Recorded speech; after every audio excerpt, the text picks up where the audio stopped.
နေကြတဲ့ပရိသတ်များအားလုံးပဲမင်္ဂလာပါရှင်။ဖြစ်အမှန်ဇလန်းနေနဲ့ဘဝအသိပညာပေးဇလန်းတွေကိုနေ့စဉ်တင်ဆက်ပေးနေတဲ့ကျမတို့ရဲ့ရွှေ Entertainment Channel ကနေပြီးတော့ကြိုဆိုလိုက်ပါရစေ။ဒီနေ့မှလည်းပရိသတ်ကြီးကိုတင်ဆက်ပေးဖို့အလှည့်ကျလာတဲ့ဇလန်းလေးကတော့ရောင်မဖြစ်သူရဲ့ယောက်ျားကိုမှတန်တန်ဆွေးမိတဲ့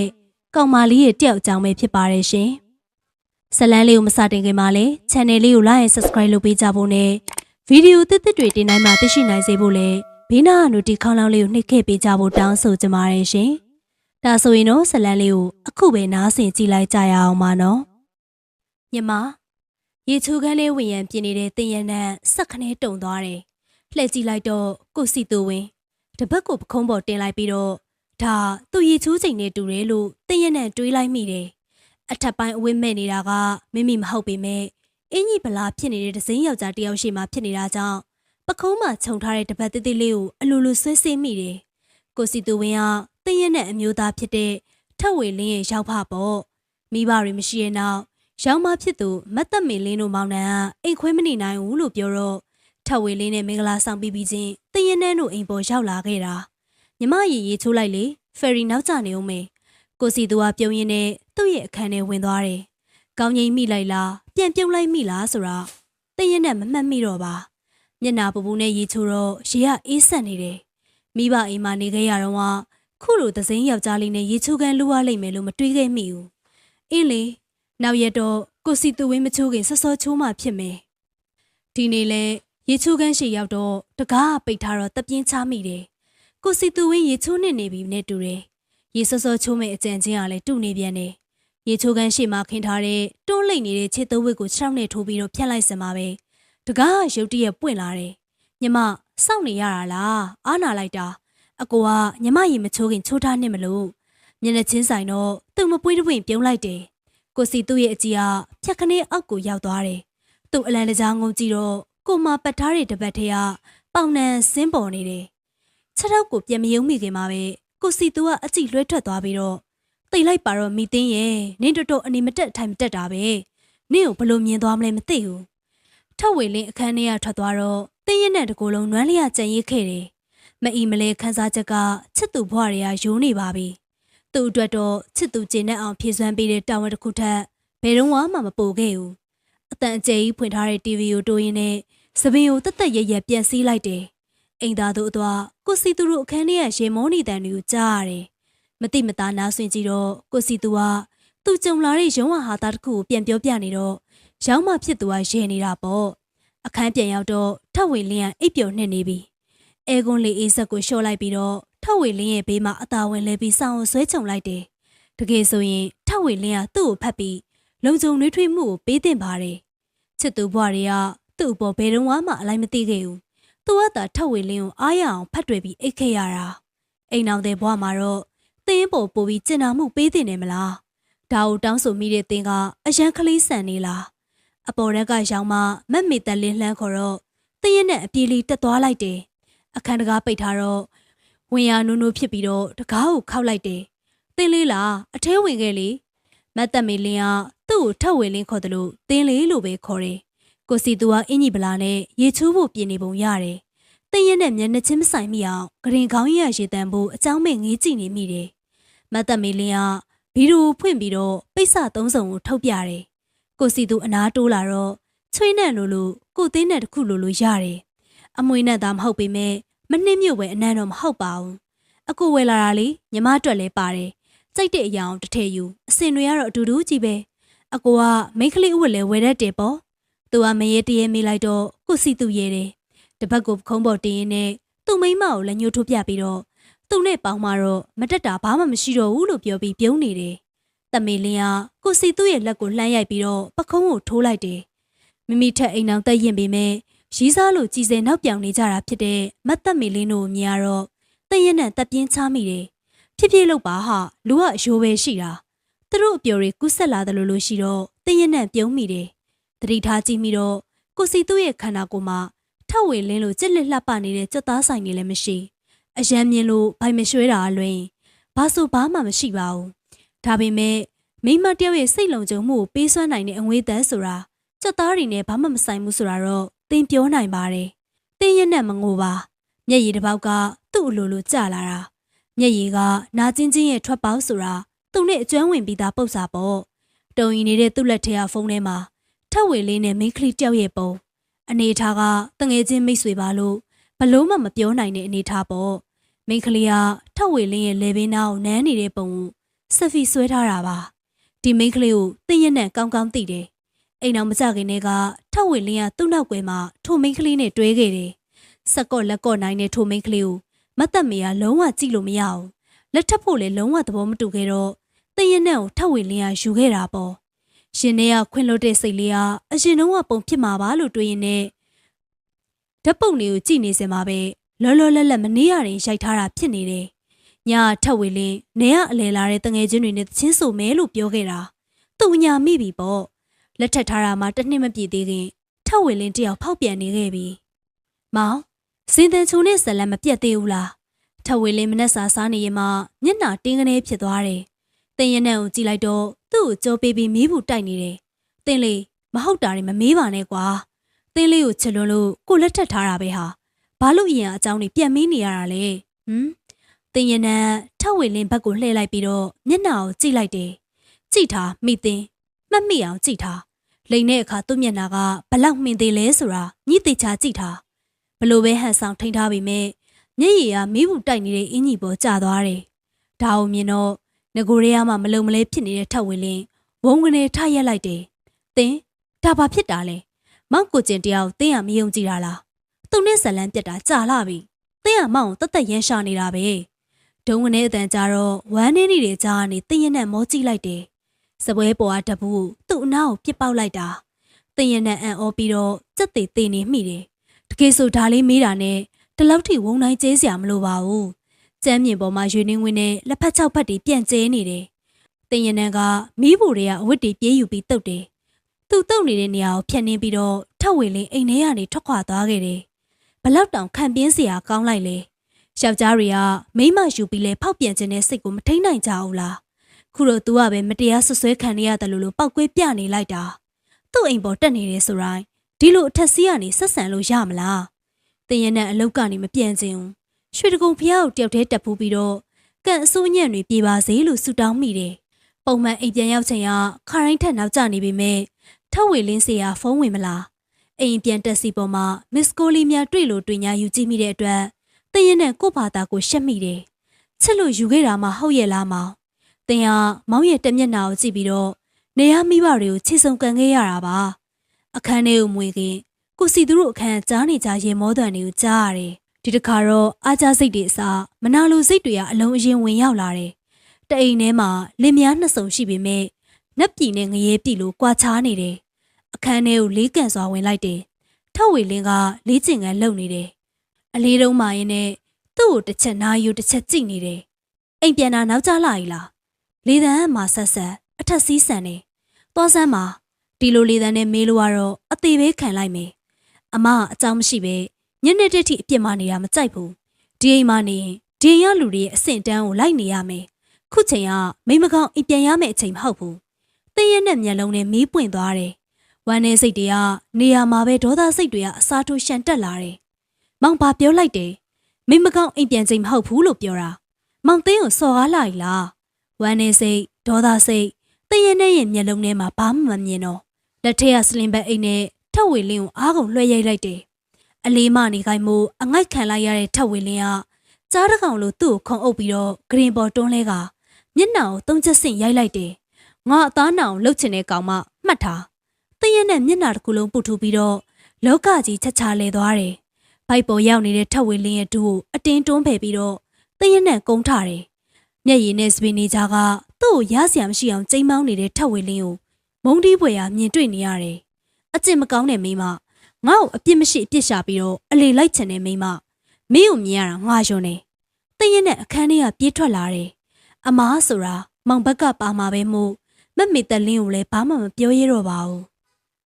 းဘာဖြစ်လို့ဒီလောက်တောင်အောက်တန်းကျရတာလဲမောင်ကို့အပြစ်ကိုကာကွယ်ချင်တာနဲ့တင်းကိုဒီလောက်ထိရရဆက်ဆက်ပြောရလို့ရသလားမောင်မလူစိတ်ဆိုတာရောရှိသေးရဲ့လားခြံတကားဝါထိပြေးထွက်လာပြီးမှလမ်းဘေးခွေးတကောင်ဝါထိုးအောင်နာခံလိုက်ရတယ်ည7 နာရီဖြစ်နေပြီမို့အပြင်လည်းမထွက်ရဲတော့ဘူး ကားကိုယ်တော်တော့ယူပြီးတော့ဖွင့်ပြီးတော့ပဲဝင်နေလိုက်တယ်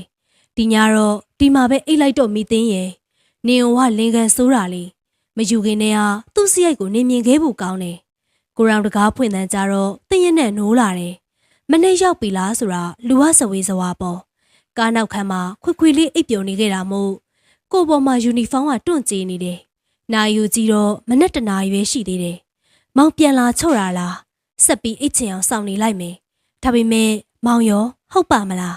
မမေတလင်းပဲလိုက်ရှာသလားညီမရေအမျော်လင်းရဆုံးမောင်မဟုတ်မှန်းသိတော့တည့်ရနဲ့စိတ်အားငယ်သွားတယ်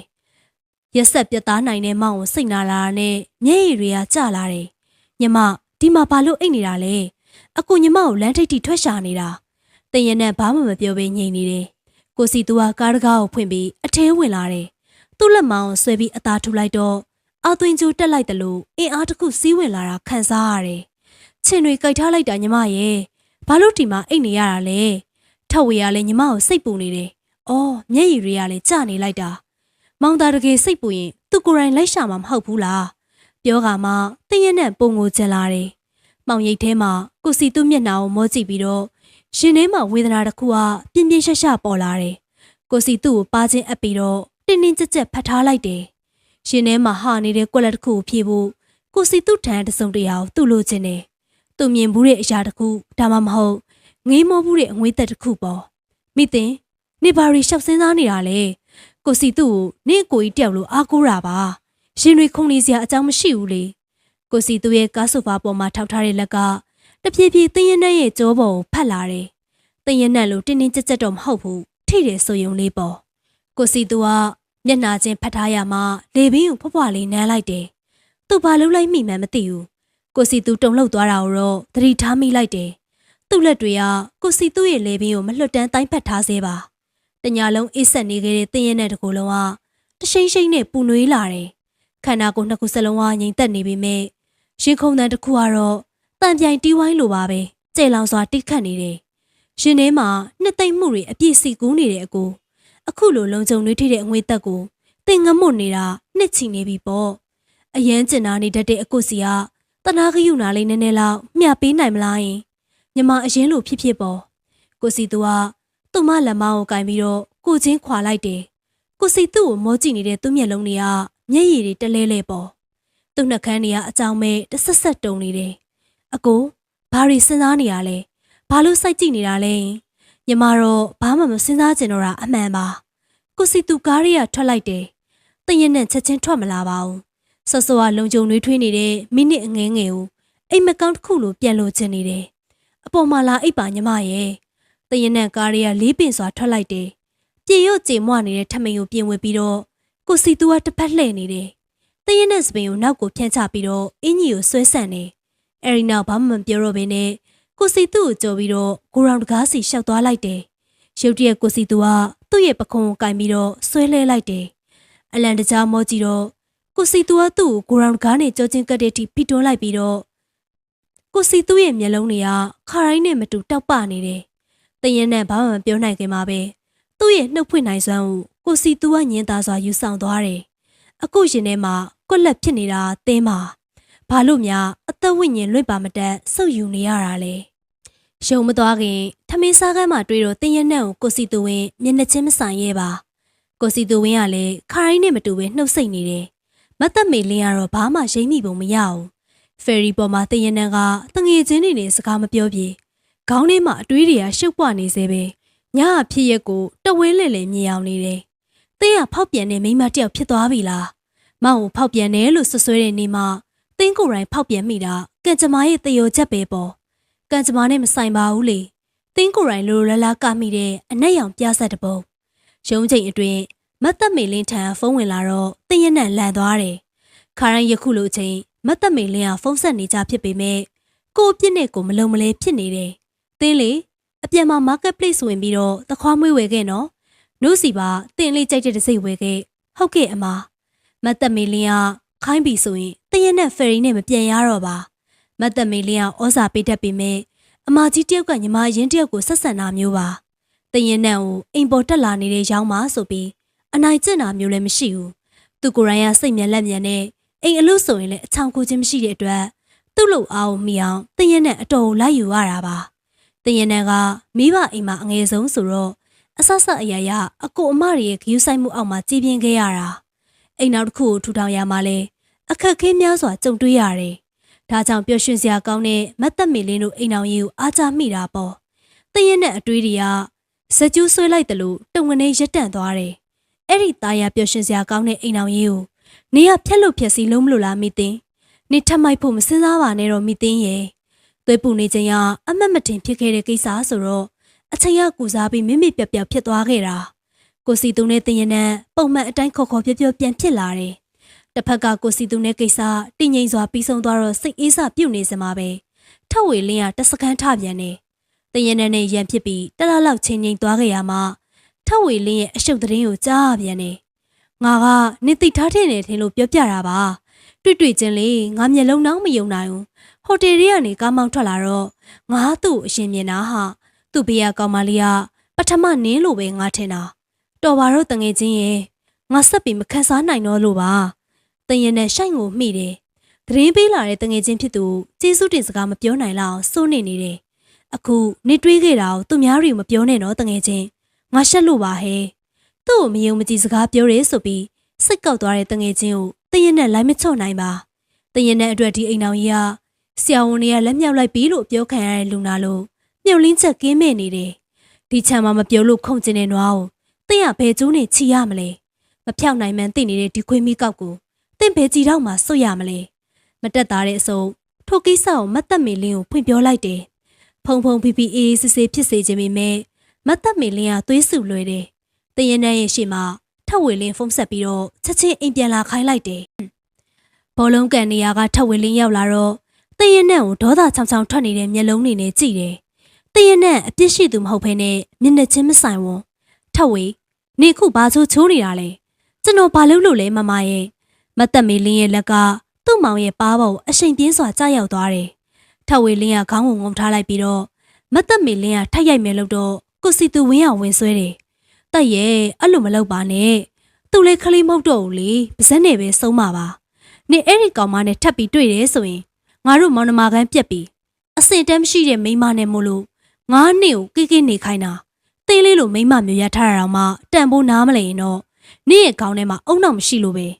တင်ရင်နဲ့ဟမ်ဆောင်နိုင်အောင်မျက်နှာပြက်သွားတယ်မျက်ရည်လွယ်တဲ့မိန်းကလေးပြသူ့မျက်ရည်ကျခြင်းကိုမတ်သက်မေလင်းမရိပ်မိပါစေနဲ့လို့ဆုတောင်းမိတယ်မတ်သက်မေလင်းကတိုက်တွန်းတော့ထက်ဝေလင်းတင်ရင်နဲ့ကိုတောင်းပန်တယ်ပခုံးကိုမဖက်ချင်ကိုင်းပြီးတော့မတ်သက်မေလင်းတို့အခန်းထဲကနေထွက်လာခဲ့လိုက်တယ်ထင်ထားတဲ့အတိုင်းအခန်းထဲပြန်ရောက်တာနဲ့ထက်ဝေလင်းရဲ့လက်ဖက်နှောင်းကသူ့ရဲ့ပါးပေါ်ကျရောက်လာတယ်ရှောင်းလိုက်တိတိုင်အောင်နှထင်ကိုထုမိသွားတော့တရင်နဲ့ဂရင်ချရင်မှလဲကျသွားတယ်နာတော့မနာပါမူးဝေထုံထိုင်းသွားတော့နောက်ဆက်တွဲပါရိုက်ခံလိုက်ရတာသိတယ်လို့မသိတယ်လို့နဲ့မင်းနောက်ထပ်ငါအမောက်ဂရုံးကြိုက်လုပ်မယ်ဆိုရင်ဒီထက်နာမယ်တရင်နဲ့ငါ့ကိုထင်ရွှဲတတ်တယ်ဆိုတာမြင်မှတ်တာအပြိုတွေးတာကနေအတိဖြစ်အောင်မင်းမလုပ်နဲ့ငါကိစ္စတွေမှာဝင်မပါပါနဲ့တရင်နဲ့ကျမ်းမြင့်ပေါ်အားထားပြီးတော့ထက်ဝေလင်းကိုခပ်ပြုံးပြုံးမဲလိုက်တယ်ဘာမှမဟုတ်တဲ့ကိစ္စလေးကိုမျက်ရည်ကျတတ်တဲ့တရင်နဲ့အခုတော့ကိုတိလက်ရောက်ရက်နှိုက်ခံရတာအပြုံးမပြတ်မိမတွေစိတ်ပျော့တွေအားနွယ်တယ်ဆိုတာချစ်တဲ့သူတွေအတွက်ပါမောင်လူကြမ်းကြုတ်တဲ့ဘလူးတစ်ကောင်နဲ့ရင်ဆိုင်ရရင်တော့မောင်ထင်မထားလောက်အောင်တံပြန်ရက်ဆက်ပြတ်သားနိုင်နေဆိုတာမောင်သိလာပါလိမ့်မယ်တရင်နဲ့ကအဝတ်စားတွေကိုအိတ်ထဲတော့ထက်ဝေလင်းတောင်းညမ်းပြန်နေတရင်နဲ့ရဲ့ပတ်စံအရောအဝတ်စားအိတ်တွေကိုပါလုပြီးတော့ဘီရိုတွေကိုပြစ်ထည့်ပြီးတော့ခတ်လိုက်တယ်သူမသိပဲအခန်းထဲကခြေလန်းတလန်းထွက်ရင်တတ်မဲလို့လူမိုက်စကားပြောတယ်။တင်းကိုမသွားစေချင်တာထက်သူ့မဆိုတာကိုမခံချင်ဘူးဆိုတာအသိသားကြီးပါ။အဝတ်တစ်ထည်ကိုတစ်ခုနဲ့တင်းကိုထွက်မသွားရဲလောက်ဘူးလို့ထင်နေတော့မောင်ရဲ့အတွေ့အသိကိုတိမ်လွန်းတာပေါ့။တင်းရင်နဲ့တကောင်ကျော်မနဲ့တနာကြီးတင်းရင်နဲ့အသားလေးအောက်ထပ်ကိုဆင်းလာလိုက်တယ်။ခြံဝါရောက်တော့ကားကိုယ်တော်နောက်ဆုံးအနေနဲ့လှည့်ကြည့်မိတယ်။ဒီကားကိုယ်တော်ထဲမှာသူ့ရဲ့အမှတ်တရလေးရှိတယ်။ဒီအိမ်ရောက်တဲ့ကနှွေးထွေးကျင်နာမှုကိုရခဲ့တဲ့မိနစ်ပိုင်းကထက်ဝေလေးနဲ့၄နှစ်တာချစ်သက်တန်ထက်ကြည်နူးစရာကောင်းတယ်။မစားကောင်းတဲ့အသီးတစ်ခုကပေးတဲ့အာဟာရနဲ့တင်းရင်နဲ့အသက်ရှင်ခွင့်ရခဲ့တာပါ။ကန်နာရတဲ့လမ်းပြောင်နေသူတယောက်အတွက်အစိတ်သီးဟာလည်းမုတ်သိပ်ဖွယ်ကောင်းတယ်မလား။ခြံတကားတော့လှမ်းပစ်ထည့်ပြီးတော့တင်းရင်နဲ့ထွက်လာခဲ့လိုက်တယ်။ဒီတခါတော့တားမဲ့သူလည်းမရှိဟောင်းမဲ့ခွေးလည်းမရှိမျက်နှာတစ်ချမ်းကိုဖွက်ထားတဲ့လာမင်းကိုအဖော်လုပ်ပြီးတော့ဥတီယာမဲရှောက်လိုက်တယ် မျက်ရည်ကျပြီးလိုက်ခေါ်သူရဲ့မရှိသေလိုကသေနိုင်နဲ့ရှင်လိုကရှင်နိုင်နဲ့လမ်းဘေးကပလက်ဖောင်းမင်းသားတွေရဲ့ဝိုင်းဖက်သချင်းဆိုတန်းကသူ့ကိုစောင်းမြောင်းနေသလားလို့ထင်ရတယ်လူသူမရှိတဲ့အချိန်လို့ထင်ထားပေမဲ့ညာမင်းသားတွေကဟိုတစ်ဖွဲ့ဒီတစ်ဖွဲ့တွေ့ရတော့တည့်ရနဲ့တုံလှုပ်လာတယ်ဟေးကြောက်သေးမကြောက်ဘူးလားလူငယ်တယောက်ကလှမ်းဆလိုက်တော့တည့်ရနဲ့ခတ်သွက်ရှောက်လိုက်တယ်လိုက်လာပုံတော့မရပါဘူးအချင်းချင်းရေမောတန်တီတူပြိုးတန်နေကြံခဲ့တယ်တည့်ရနဲ့နေရမိဘအိမ်ကိုပြန်မို့အထိလဲစိတ်ကူးမရှိပါဘူးဒီအိမ်ကြီးမှာ1မိနစ်မှဆက်မနေနိုင်တော့တာပဲသိတယ်သူ့အတွက်ဒီအိမ်ကဘလူးနဲ့လက်ဆက်ပေးထားတဲ့ရဲတိုက်အိုကြီးသာဖြစ်တယ်လမ်းမပေါ်ရောက်ရင်အရင်ဆုံးတွေ့တဲ့တေးခုကမ်းမှာညာအိမ်မဲလို့စိတ်ကူးနဲ့ထွက်လာခဲ့ခြင်းမှာဘယ်သွားမလဲအစင်သေးလိုက်လေချင်းစောစောစီစီတက်စီနဲ့တွေ့တော့သူတလောက်ထိကြောက်ကြောက်လန့်လန့်ပြေးเสียမလို့တော့ဘူးအောက်ခေတ်မိုတယ်ကိုလိုက်ပို့ပေးပါကားပေါ်ရောက်တော့နှွေးသွားမှအပြင်ကိုငေးနေစမှာပဲဘလောက်အိဆက်ခဲ့တာကိုသတိထားမိတယ်အန်ကယ်သမီးမှာပတ်စံတော့မပါဘူးဖုန်းထဲကနေအကောင့်ထဲကိုလွှဲပေးလိုက်မယ်နော်ရပါတယ်မလွှဲပါနဲ့ငါကားကိုနှိမ်ပေးလိုက်မယ်လေတင်းရင်နဲ့ပါစက်အဟောင်းသားဖြစ်သွားရတယ်ကားသမားအတိတ်ပဲတစ်မျိုးနဲ့ပြုံးပြနေတာတင်းရင်နဲ့ဖုန်းကိုချစ်ချစ်ပအောင်ဆုပ်ရင်းနဲ့ကားပေါ်ကနေအမြန်ဆင်းလိုက်တယ်ကားသမားကလည်းကမန်းကရမ်းလိုက်စင်းနေကျမရှင်ထင်တယ်လို့မဟုတ်ဘူးတင်းရင်နဲ့အတန်တုံနေတယ်မျက်နှာတစ်ပြင်လုံးလဲပူချစ်နေတယ်မဟုတ်ရင်လဲကားကပေးရှင့်ရဲ့ဘဏ်အကောင့်တွေကိုလွှဲပေးမယ်လို့ပြောပြီးပြီပဲပတ်စံလေး3000ငါဘဏ်မှာသွားထုတ်နေဦးမလားငွေသားပဲလိုချင်တယ်တင်းရင်နဲ့ဘလို့ပြောမရကားသမားပတ်စံဦးသားအတွင်တွင်တောင်းနေတဲ့အတွက်စိုးရင်လာတယ်မိုတယ်ထဲဝင်ပြီးတော့ reception ကိုငွေသွားလိတ်ခိုင်းရင်အကြံရလာတယ်ဒါဆိုရှင်စောင့်နေပတ်စံလဲလာခဲ့မယ်နေပြန်ဆင်းမလာရင်ငါဘယ်လိုလုပ်မလဲငါပါလိုက်ခဲ့မယ်မိုတယ်ထဲရောက်တော့ကောင်တာမှာလူမရှိအတန်ပြုတ်ခေါ်ကြည့်တော့အခန်းထဲကလူကြီးတဦးကအိမ်မုံစုံမွားနဲ့ထွက်လာတယ်တင်ရင်နန်းတို့တလှည့်စီကြည့်ပြီးတော့အခန်းယူရင်ညာအိပဲရမယ်ဆက်ရှင်ကတော့ဒီချိန်မရဘူးနော်တင်ရင်နန်းရှက်စိတ်ကိုအနိုင်နိုင်မျိုးသိရင်နဲ့နှက်ခမ်းကိုကြိုက်ထားလိုက်တယ်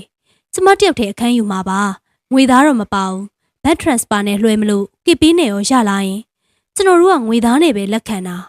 တင်ရင်နဲ့အကျက်ရိုက်နေတယ်ကာသမားကလည်းမျက်နှာခတ်တင်းတင်းနဲ့ကြည့်နေတယ်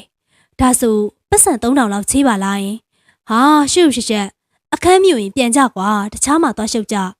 ြထိုလူကြီးကပြောဆူဆူနဲ့အခန်းထဲပြန်ဝင်သွားတယ်စပင်းတွေကိုထိုးဖွာရင်းနဲ့မူတေတွေကပြန်ထွက်လာစင်မှာပဲကားမီအောင်ကထိုးလာတာကြောင့်တရင်နဲ့ကြည့်လိုက်တော့ကားပေါ်ကဆင်းလာတဲ့သူကိုမြင်လိုက်ရတော့မိုးချိုးပစ်ခံရတယ်လို့တောင့်တင်းသွားတယ်လမ်းတစ်လျှောက်လုံးထဝေလင်းကဘာမှမပြောဘဲနဲ့ကားကိုဒရက်ကျန်းမောင်းနေတယ်မတ်သက်မေလင်းတို့အခန်းမှာမီးလင်းနေတာအဝေးကလှမ်းမြင်ရတယ်ဒါဆိုသူခိုးထွက်လာတာမတ်သက်မေလင်းတို့တည်သွားပြီပေါ့အိမ်ကိုကြော်သွားပြီလေမောင်ထဝေလင်းဘာမှပြန်မပြောကားကိုအရှိန်မြင့်မောင်းနေတယ်တရနန်ကတက်စီသမားနဲ့ရင်ဆိုင်နေရစဉ်ထပ်ပိုကြောက်လာတယ်ထဝေလင်းကရက်ကွက်စုံမှာရှိတဲ့ဘောလုံးခွေးအဟောင်းလေးကိုကွေ့ဝင်ချလိုက်တယ်လမ်းမီးတိုင်မရှိတဲ့ပတ်ဝန်းကျင်က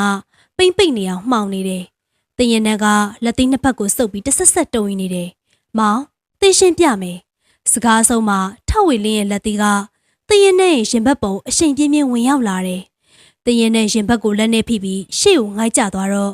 ့ထဝေလင်းကသူ့ကောင်းတဲ့ကြောကုန်းစိတ်ရှိလက်ရှိရိုက်နှက်တယ်မင်းကငါ့ကိုဒုက္ခပေးဖို့မွေးဖွားလာတဲ့ဂျိုကောင်မပဲအရှက်မရှိဖောက်ပြန်နေမိမဒက်ရှ်ဘုံနဲ့ခေါင်းကစောင့်မိပြီးတော့တရင်နဲ့မှုန်သွားရတယ်အဲ့လောက်ထိတင်းကိုတက်ချင်နေရင်လဲဘာလို့လိုက်ခေါ်နေသေးလဲမင်းကိုတိတ်ချစ်လို့ခေါ်တယ်မထင်နဲ့မင်းဟာငါမိမမင်းကိုငါပိုင်နေမင်းကိုငါတစ်သက်လုံးနှိပ်စက်သွားမယ်ဆိုတာမြင်မြင်မှတ်တာမောင်လှုပ်ချင်တိုင်းလှုပ်လို့ရမယ်မထင်နဲ့သင်းမှာမိဘရှိသေးတယ်အေးနေမိဘကိုတက်စီသမားနဲ့တဲခုကမ်းမှာအိတ်ခဲ့တာပါဘာထည့်ပြောလိုက်လေမောင်မရိုင်းလုံးနဲ့နော်မဟုတ်မှန်းတိတိရဲ့နဲ့မဆွဆွဲပါနဲ့ဒေါ်သားကြောင့်ထဝေလင်းကိုလက်တုံပြန်မှုရှိတော့ထဝေလင်းကလက်ပနှောင်းနဲ့မျက်နှာကိုထပ်ရိုက်လိုက်တယ်တင်ရနန်ကထဝေလင်းရဲ့ဆက်စုပ်ဖွယ်ကောင်းတဲ့မျက်နှာကိုကြည့်ပြီးကားပေါ်ကဆင်းလိုက်တယ်ဘောလုံးကွင်းကရက်ကွက်ကွင်းဖြစ်နေတော့ပြန့်ပြူတော့မဟုတ်လာရောက်မေအောက်မှာစက်တဝဝနဲ့ချုံမလဲအောင်တတိထားလှမ်းနေရတယ်ညမတင်ရနန်တုံကနေရက်သွားတယ်အဝေးကစိုးရင်ချင်းတနာကျင်နာချင်းတွေကိုတည်ဆောင်တဲ့အတန်အကိုရဲ့နေနိုင်လိုက်တာနော်ဘာဦးညီမကိုလိုက်ခေါ်တာအကိုမဟုတ်ရတာလေအကိုသာဆိုရင်ညီမကိုရှာတွေ့ရင်ဒီလိုနှိပ်စက်မယ်မထင်ဘူးတရင်နဲ့လှည့်ကြည့်တော့ကိုစီသူဝင်းကသူ့စီကိုမလားထဝေလင်းကိုသာဖြောင်းပြပြောဆိုနေပုံရတယ်စကလုံးအတိုင်းအကုန်အစင်မကြားရပေမဲ့မသက်မေလင်းကလည်းအိမ်မှာစိတ်ပူနေတယ်ဆိုတာသိလိုက်ရတယ်အကိုပဲမောင်းပြီးခေါ်ခဲ့တော့ ကျွန်တော်သူနဲ့မျက်နှာချင်းဆိုင်ရင်တတ်မိလိမ့်မယ်။ထက်ဝေလင်းကပြပြဆူဆူနဲ့ကားကိုထားပြီးလမ်းပေါ်တက်သွားတယ်။စီသူဝင်းကသူ့ကိုအဝေးကနေပဲလှမ်းခေါ်နေတယ်။တည့်ရက်နဲ့အခုမှငိုကျင်လာတယ်။သစိမ်းပြန်ဆန်သွားပြီလားအကို။ညီမလက်ကိုလာမဆွဲတော့ဘူးလား။ကိုညီမလေးတို့သဘောထားပြီးဆွဲလို့လည်းရပါတယ်။ညီမလိုချင်တာကျင်နာချင်းရဲ့အမူအရာတချို့ပါ။ကျမ်းပြင်ပေါ်မှာကွန်ကတ်ဆောင်ခင်းပြီးအိတ်နေတဲ့ကိုစီသူဝင်းကိုတည့်ရက်နဲ့ဂရင်ကနေခိုးကြည့်လိုက်တယ်။ဘေးမှာမတ်တက်မေလင်းကကောင်းကောင်းအိပ်ပျော်နေစေ။တည့်ရက်နဲ့ကထက်ဝေလင်းနဲ့အတူမအိပ်ရတော့မတ်တက်မေလင်းကသူ့ခန်းကိုခေါ်ခဲ့တာ။တင်းချောင်သူများလင်မယားတင်းချောင်သူများလင်မယားခွဲအိပ်ရပြန်ပြီ။တင်းဟာမောင်ပြောနေတယ်လို့သူများကိုဒုက္ခပေးဖို့ပဲမွေးဖွားလာတဲ့မိန်းမလားမသိဘူး။တင်းချောင်အကိုတို့စိတ်အနှောက်အယှက်ဖြစ်ရတာတင်းတောင်းမှန်ပါတယ်။တည့်ရက်နဲ့ဒီနေ့အလုံးမသွားပါ။မတ်တက်မေလင်းကအလုံးမသွားမီထက်ဝေလင်းကိုရောသူ့ကိုပါနိုင်ဝက်လောက်ဆုံးမခဲ့တယ်။လင်မယားအချင်းချင်းချစ်ခင်ကျင်တာဖို့နားလည်မှုရှိဖို့မှားတယ်။ထက်ဝေလင်းကခေါင်းငိမ့်ပေမဲ့ဒီလောက်လွယ်လွယ်နဲ့ပြီးသွားမှာမဟုတ်ဘူးဆိုတာတည့်ရက်နဲ့သိပြီးသားပါ။ကိုစီသူဝင်းကိုတော့မတွေ့အလုံများအစိုးရသွားနေလား။ညအေးပြက်လို့ပဲအလုံမသွားနိုင်ဘူးလားဆိုတာတည့်ရက်နဲ့တွေးမိတယ်။တည့်ရက်နဲ့အခန်းထဲဝင်လိုက်တော့ထက်ဝေလင်းကဂရင်ပေါ်အားထားလိုက်ပြီးတည့်ရက်နဲ့မျက်နှာကိုစစ်စစ်ကြည့်ကပခုံးကိုတိုက်ပြီးအခန်းထဲကထွက်သွားတယ်။စိတ်ငြိမ်ရမယ့်အစားတည့်ရက်နဲ့စိတ်သက်သာရသွားတယ်။ပျော်တယ်လို့နဲ့ဒီအခန်းထဲမှာထက်ဝေလင်းမရှိလို့ဘာမှမဖြစ်ဘူး။အိုးတည့်ရက်ဘွားထဲမှာသူမရှိလို့ဘာမှမဖြစ်တာပါ။မှန်ရှိမှထိုင်ရင်ကအရေးကိုကြည့်ပြီးပြုံးနေမိတယ်။စပင်ရကပူကယိုအဝိအစားကြေမွားနှာခေါင်းအရင်းမှာတောင်းဖြက်အညိုမဲဆွဲနေတယ်။တကူလုံးကလည်းနန်းစုံနေတာမို့အလုံးမသွားရင်တော့မှရေချိုးဝစ်စားလဲသိနေပြီ။ညီမအတန်ကြားတာနဲ့ပခုံးပေါ်ကတပတ်ကိုလက်ကအလိုလိုဆွဲဆင်းမိတယ်။တရင်နဲ့ကြည့်လိုက်တော့ကိုစီသူကသူ့ကိုကြည့်ပြီးပြုံးနေတယ်။တင်းကိုအဲ့လိုမကြည့်ပါနဲ့အကို။တင်းကမောင်းရဲ့ဒေါသအကြည့်တွေနဲ့ပဲအသားကျနေတဲ့ကန်ဆိုးမလေးပါ။အကိုရဲ့ဂရုဏာအကြည့်တွေနဲ့မျက်နှာချင်းမဆိုင်ခြင်းကိုတင်းကိုမိလိုက်မယ်။ထက်ဝေဘဲကိုထွက်သွားတာလေ။ညီမတို့ငိမ့်ချမ်းရင်မရသေးဘူးလား။တက်ကညီမနဲ့ထက်ဝေထပ်ပြီးရင်ဖြစ်မှာဆိုလို့အကိုအဆောင်ထားခဲ့တာ။ခလေးထင်းရာတို့အစ်ရသွားတာပေါ့။ကိုစီသူဝင်းကရေစရာဖြစ်အောင်ပြောပေမဲ့မရေနိုင်ပါ။တရင်နဲ့မေပြုံးလေးပြုံးလိုက်တဲ့အတွက်ကိုစီသူဝင်းရဲ့မျက်နှာပြန်အိုသွားရတယ်။ဒါသဘောရချင်းမတိုက်ဆိုင်လို့စကားများကြတာမှမဟုတ်တာ။တကူကောင်းအတ္တသမားတယောက်ရဲ့တက်တက်မဲ့အနိုင်ကျင့်မှုညီမနှာခေါင်းကထိထားတာလားယင်နေပါဦးအကိုကိုပြပါဦးလှည့်ထွက်ဖို့ပြင်နေတဲ့တရင်နဲ့ရဲ့လက်မောင်းကိုစီသူဝင်းကဆွဲလိုက်တယ်။တရင်နဲ့မျက်ရည်တွေကိုမထိန်နိုင်တော့ဘဲနဲ့ညီမရဲ့စီသူဝင်းကတရင်နဲ့ရဲ့နှာရန်ကိုမထိရမကန်ရတဲ့လို့လက်ချောင်းတွေတုံနေတယ်။ထက်ဝေညီမကိုဘာလို့အဲ့လောက်တောင်လှုပ်ရက်တာလဲဆိုတာအကိုစဉ်းစားလို့မရဘူး။အကိုကအဲ့ဒီတရားကိုကြီးတယ်လို့ထင်နေတာလား။ဒီမှာရှိသေးတယ်ပြီးတော့ဒီမှာတရင်နဲ့ကုတ်ကိုဘာလုံးမိမှန်းမသိ။စပင်းနေနဲ့ကွယ်နေတဲ့မေယိုတောင်းကအညိုမဲကိုပြလိုက်ပြီးတော့ပခုံးမှခြုံထားတဲ့တပတ်ကိုဆွဲဖယ်လိုက်တယ်။တရင်နဲ့ရဲ့ဝင်းဝါနေတဲ့ရင်သားပေါ်မှာအညိုမဲကြီးကထင်ရှားနေတယ်။ကိုစီသူဝင်းလည်းပါဇက်အောင်သားဖြစ်နေရမှအံ့ကျိတ်လိုက်တယ်။အကိုမငိုပါနဲ့တင်းအတွက်အကိုမငိုပါနဲ့တရင်နဲ့ကိုစီသူရဲ့မျက်နှာကိုလက်နဲ့ရွရွလေးကင်ပြီးတော့လေပင်ကိုတိုင်ဖက်လိုက်တယ်။နှစ်ဦးစလုံးတန်လိုက်ဝင်ရိုးလို့အလိုက်တင်ပူးကတ်သွားတော့ခြေလန်းတိုင်းအောက်မှာတပွင့်စီအနမ်းနေကြွေကြကြံခဲ့တယ်။အကိုတရင်နဲ့အသက်ရှူမောနေတယ်။အကိုညီမကိုမတားတော့ဘူးလားယင်။အကိုကမဆုံးမရင်ညီမမှားမိတော့မှာ။ဒါမဲ့အကိုရဲ့ဝေဒနာတွေမွန်းကျက်နေတဲ့ညီမကိုခဏလောက်ဖြစ်ဖြစ်တောင်ဆွေခုနှစ်သွဲရှိရဟိုးမူကောင်းကင်ပေါ်ထိခေါ်သွားပေးပါလားယင်။တရင်နဲ့မျက်လုံးကိုမှိတ်လိုက်တော့အေဒင်ဥယျင်ကိုမြင်နေရတယ်။တငယ်ချင်းရဲ့မြုံကြည့်နိုင်တဲ့မျက်နှာကိုမြင်တော့တရင်နဲ့ရဲလိုက်တယ်။ထက်ဝေလင်းကိုနောက်ထပ်မိန်းကလေးတယောက်နဲ့အတူတူဘားရီကပြန်ထွက်လာတာကိုမြင်လိုက်တယ်တဲ့။တငယ်ချင်းဖြစ်သူအံ့ဩတာကထက်ဝေလင်းချေရှုပ်နေတာကိုမြင်လို့မဟုတ်ဘူး။တရင်နဲ့ရဲ့အပြုံးမပြတ်တဲ့တုံ့ပြန်မှုကိုမြင်လို့နေငိုချင်းကိုချလိုက်တော့အောက်မထားနဲ့လို့ပြောလာတဲ့အခါတရင်နဲ့ရဲလိုက်တယ်။ခြံခုံတက်တင်တော့ခြံခုံနာပါဆန်းလို့လေ။သတင်းတူးမဟုတ်တဲ့စကားအတွက်တင်းရထက်ကိုပေးရအောင်မလား။တင်းကိုယ်တိုင်ကတော့ကိုခြံထဲမှာပဲခုံနေတော့ဖြစ်နေသလားတော့မပြောတတ်ပါဘူး။ရေပူပေးဆက်ရဲ့ရေပန်းထွက်လာတဲ့ရေမုံရေမွားတွေကတရင်နဲ့ရဲ့မျက်မှောက်ပုံပက်ဖြန်းကြားရောက်နေတယ်။တရင်နဲ့မျက်လုံးမိတ်ပြီးခေါင်းကိုမိချလိုက်တော့စီသူဝင်းရဲ့ရှင်ဝင်ထဲကိုရှောက်သွားတယ်။စီသူဝင်းကတရင်နဲ့ကိုနမ်းလိုက်တယ်။ကိုစီသူကစက်ပြားမြုပ်နေတဲ့ချုံးမွေနေတဲ့တရင်နဲ့ရဲ့ကိုလေးကိုလွတ်မသွားအောင်ဖမ်းထိန်ထားတယ်။တရင်နဲ့တယောက်ကိုကြည့်ရင်နဲ့အမရဲ့ညီမမောင်ပြောတယ်လို့အရှက်မရှိတဲ့မိန်းမပါ ညီမဒီမှာဆက်မနေသေးတော့ညီမကိုဘတော်မှခွင့်မလွတ်ပါနဲ့တဖြည်းဖြည်းပိုထူထဲလာတဲ့ရင်ငွေတွေကြောင့်တည့်ရက်နဲ့မျက်လုံးမိတ်ကပြက်ကွယ်သွားတယ်လူတွေကလည်းတကယ်လောဘသားကောင်တွေပဲမမေတန်လင်းကအပြင်ကပြန်လာခြင်းဆိုဖာပေါ်ပြစ်ထိုင်ချလိုက်တယ်မနဲ့အစိုးရပါသွားဝေတာလဲအမမတ်လီတင်းလေးအပြင်သွားရင်မတ်တက်သွားနော်ကိုဗစ်ကရန်ကုန်ရောက်နေပြီတဲ့ဟုတ်ကဲ့အမကိုစီသူကတော့အပေါ်ရက်ကဆင်းလာတယ်တည့်ရက်နဲ့ကိုတွေ့တော့ပြုံးပြတယ်တည့်ရက်နွမ်းပြုံးမပြဘဲနဲ့မျက်လွှာကိုချလိုက်တယ်တကယ်သာယူသားခဲ့ရင်လွတ်လွတ်လပ်လပ်ပပပဆက်ဆံနိုင်ရမှာပေါ့ဒီလောက်ထိတော့ဟန်ဆောင်မကောင်းပါတတ်တို့မိမတွေကတော့ကိုဗစ်ကြီးကိုကြိုက်မှာမဟုတ်ဘူးဘာလို့လဲမတ်တက်နေရတော့ဈေးကြီးပေးဝယ်ရတဲ့နှကန်းတွေအလကားဖြစ်ကုန်ပြီလေရှင်တို့ယောက်ျားတွေကြတော့ရောကိုတို့ယောက်ျားတွေကတော့အကြိုက်ပေးလေသွားမတိုက်လဲဘယ်သူမှမသိတော့ဘူ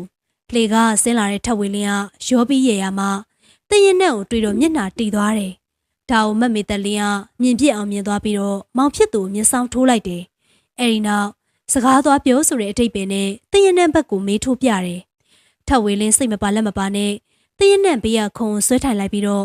့တရင်နဲ့သူ့ဘက်မလှည့်ပဲကော်ဖီခွက်ကိုသာစိုက်ကြည့်နေတယ်မတ်တက်မေလင်းရဲ့ချောင်းဟန်တန်ကြီးကထွက်ပေါ်လာတော့ထက်ဝေလင်းပခုံးကိုတုံရင်းနဲ့လေဘူးတွေမှုတ်ထုတ်လိုက်တယ်မောင်ပမုံမီးကင်စားခြင်းနဲ့ထောဘက်မထင်းနဲ့တကြားနဲ့လှုပ်ပြီးတွေ့လားတကယ်ဆိုတင်းလေးဘာစားအောင်မလဲမောင်ဘာလုပ်ပေးရမလဲဖြစ်တင်တာပေါ့တရင်နဲ့ဘာမှမပြောဘဲထပ်ပြီးပေါင်မုတ်ကိုလှုပ်လိုက်တယ်ထက်ဝေလင်းကသူ့အမောက်မတိမတာကြည့်နေတယ်မတ်တက်မေလင်းကလည်းကိုစီသူနဲ့စကားသာပြောနေတာမျက်လုံးအကြည့်တွေကတော့သူတို့နှစ်ယောက်စီမှာပေါ့စပွဲပေါ်ကိုပေါင်မုံမီးကင်ရောက်လာတယ်ပေါင်မုံမီးကင်မီးသိန်းနဲ့ဆိုယုံလေးသာပူတယ်ထက်ဝေလင်းအကြိုက်အကျွတ်မဟုတ်ဘူးထက်ဝေလင်းကတကိုက်ကိုက်ပြီးတော့တရင်နဲ့ကိုမျက်ထောက်နေကြီးနဲ့ကြည့်လိုက်တယ်တရင်နဲ့ပြန်မကြည့်ဘဲနဲ့ကော်ဖီယိုပဲအရသာခံတောက်နေတယ်မျက်ခြေမပြတ်အကဲခတ်နေတဲ့သူ့အမောက်တစ်ချက်ကြည့်ပြီးတော့ထက်ဝေလင်းကပေါင်မုတ်ကိုကိုက်လိုက်တယ်အနံမိုးသေးနေတဲ့ကိုစီသူရဲ့ရင်ဘတ်ကိုတရင်နဲ့တွန်းဖယ်လိုက်တယ်ကိုစီသူကသူ့ကိုနားမလဲတယ်လို့ကြည့်တယ်ညီမမှာစိတ်နှောက်ယှက်ဖြစ်เสียရှိလို့လားညီမတို့ထပ်ပြီးရှေ့မဆက်ရင်ကောင်းမယ်အကိုဒီစကားကိုပြောဖို့3-4ရက်မကစဉ်းစားရပေမဲ့တကယ်တမ်းထုတ်ပြောလိုက်တဲ့အခါရှုပ်ရှူပါပဲကိုစီသူကဟမ်ဆောင်နိုင်လောက်အောင်မျက်နှာညှိုးသွားတယ်ဘာလို့လဲဆိုတော့မပြောပါတော့နဲ့ညီမကဖြစ်တဲ့နာကိုစုံဖြတ်တာပဲအကြောင်းပြချက်ပေးဖို့မလိုပါဘူးအကိုကသာလူကြီးဆက်ဆန် brain မအုပ်နိုင်ခဲ့မိတာကိုရှက်တာပါအဲ့ဒါတကူလေးကြောင့်မဟုတ်ဘူးအကိုညီမထက်ဝေလေးနဲ့ကွာရှင်းတော့မယ်ကိုစီသူစွန့်အားသွားတယ်အကိုကညီမကိုအမြဲတမ်းမြင်ချင်ပေမဲ့ထပ်ပြီးတော့လည်းမနာကျင်စေချင်တော့ဘူးညီမကိုအမြဲပြောတာပဲမြင်ချင်တာပါညီမသာတကယ်ပြောမယ်ဆိုရင်အနားမှမရှိလေအကိုကျင်တတ်ပါတယ်ညီမလေးသဘောတိုင်းဆုံးဖြတ်နော်တရင်နဲ့ထင်ထားသလိုတော့ကိုစီသူကမတားမြစ်ပါတရင်နဲ့ထက်ဝေလေးနဲ့ကွာရှင်းပြီးရင်ဒီပုံကြီးမှမနေတော့ဘူးဆိုတာကိုစီသူမသိဘဲနေမှာမဟုတ်ဘူးတယောက်မျက်နှာတယောက်ကြည့်ပြီးတိတ်ဆိတ်နေကြတယ်အမြဲကျင်နာတတ်တဲ့ကိုစီသူရဲ့မျက်လုံးထဲမှာအကျင်နာရိတ်တွေကအပြေအကြည့်တွေနဲ့ပွေဖက်နှုတ်ဆက်ပြီးတော့ဒီဇလန်းကိုကလကာချရတော့မယ်လေကွာမြေကြီးကတင်းရင်နဲ့ကိုဗဟိုပြုတ်ပြီးတော့အိုးထိတ်ဆက်လိုချလဲသွားတယ်တင်းရင်နဲ့လက်ထဲကအဖြူရောင်အချောင်းလေးကလက်နဲ့အတူတုန်ခါနေတယ်ဖျားဒီအနီရောင်မြင်းချောင်းလေးနှစ်ခုကိုမြင်ခွင့်ရဖို့ဖျားစီတီပေါင်းများစွာမှာဆူတောင်းနေကြတဲ့ဇနီးမောင်နှံများစွာရှိတယ်သို့ပေမဲ့ဒီမြင်းချောင်းလေးနှစ်ခုကိုမြင်ပြီးရှင်ဖိမူလဲသွားကြတဲ့စုံတွဲပေါင်းလဲဒူးနဲ့ဒေးပေါ်ဒီအင်ကြီးတွေကထွက်သွားပါတော့မယ်ဆိုကမှမလို့ခြင်းပဲနဲ့အတင်းထိုးပြီးခံရတဲ့လက်ဆောင်ကံကြမ္မာရဲ့သင်းကိုအခုထိမကြည့်နိုင်သေးဘူးလားထွက်ပေါက်မသမျှအကုန်ပိတ်ပြီးဘာလို့ကြွက်လေးတစ်ကောင်လိုကစားချင်နေရတာလဲကိုဝင်ရှိနေတာကိုတိတိချင်းမှာပဲကိုစီသူ့ကိုပထမဦးဆုံးဖုန်းဆက်အသိပေးတယ်တင်းရင်နဲ့အတန်းငိုတန်းပါနေတာမို့ကိုစီသူကမကြောက်ရင်အားပေးပြီးတော့အမြန်ဆုံးပြန်လာမယ်လို့ပြောတယ်ကိုစီသူရောက်လာတော့ဟမ်မဆောင်နိုင်ဘဲနဲ့အားရပါရဖတ်ငိုလိုက်တယ်ဘာလို့ငိုနေတာလဲညီမရဲ့ဒါဝမ်းသာရမယ်ကိစ္စလေးထက်ဝေကိုရောဖုန်းဆက်ပြီးပြီလားဟင်ညီမသူ့ကိုမပြောညီမသူနဲ့ဝေးရကိုသွားတော့မယ်ဆိုကမှခုလိုဖြစ်လာတာညီမဒီကိုမလိုချင်ဘူးအကိုရဲ့ကုညီပါဦးဘာတွေလျှောက်ပြောနေရလဲညီမရဲ့ခလေးရတော့ညီမအိမ်တော်ကြီးမှာတန်ရုံးစင်တွေပို့ပြီးခိုင်မြဲတာပေါ့ထက်ဝေလဲခလေးချစ်တတ်တော့အကျင့်ပြင်လာမှာပါ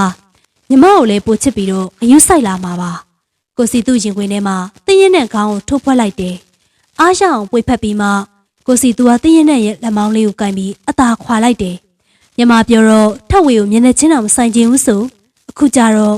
တည့်ရက်နဲ့မျက်လုံးတွေဝိုင်းဆက်သွားတယ်။တစ်စုံတစ်ခုကိုတွေးမိပြီးတော့ကိုစီသူ့ရဲ့လက်မောင်းကိုစုပ်ကန်လိုက်တယ်။အကိုတည့်ရက်နဲ့မျက်နှာချက်ချင်းဖြူဆုပ်သွားတယ်။ကိုစီသူကပြုံးနေရကတည့်ရက်နဲ့ရဲ့မျက်နှာကြည့်ပြီးစိုးရင်သွားတယ်။ညီမဒါကကိုစီသူက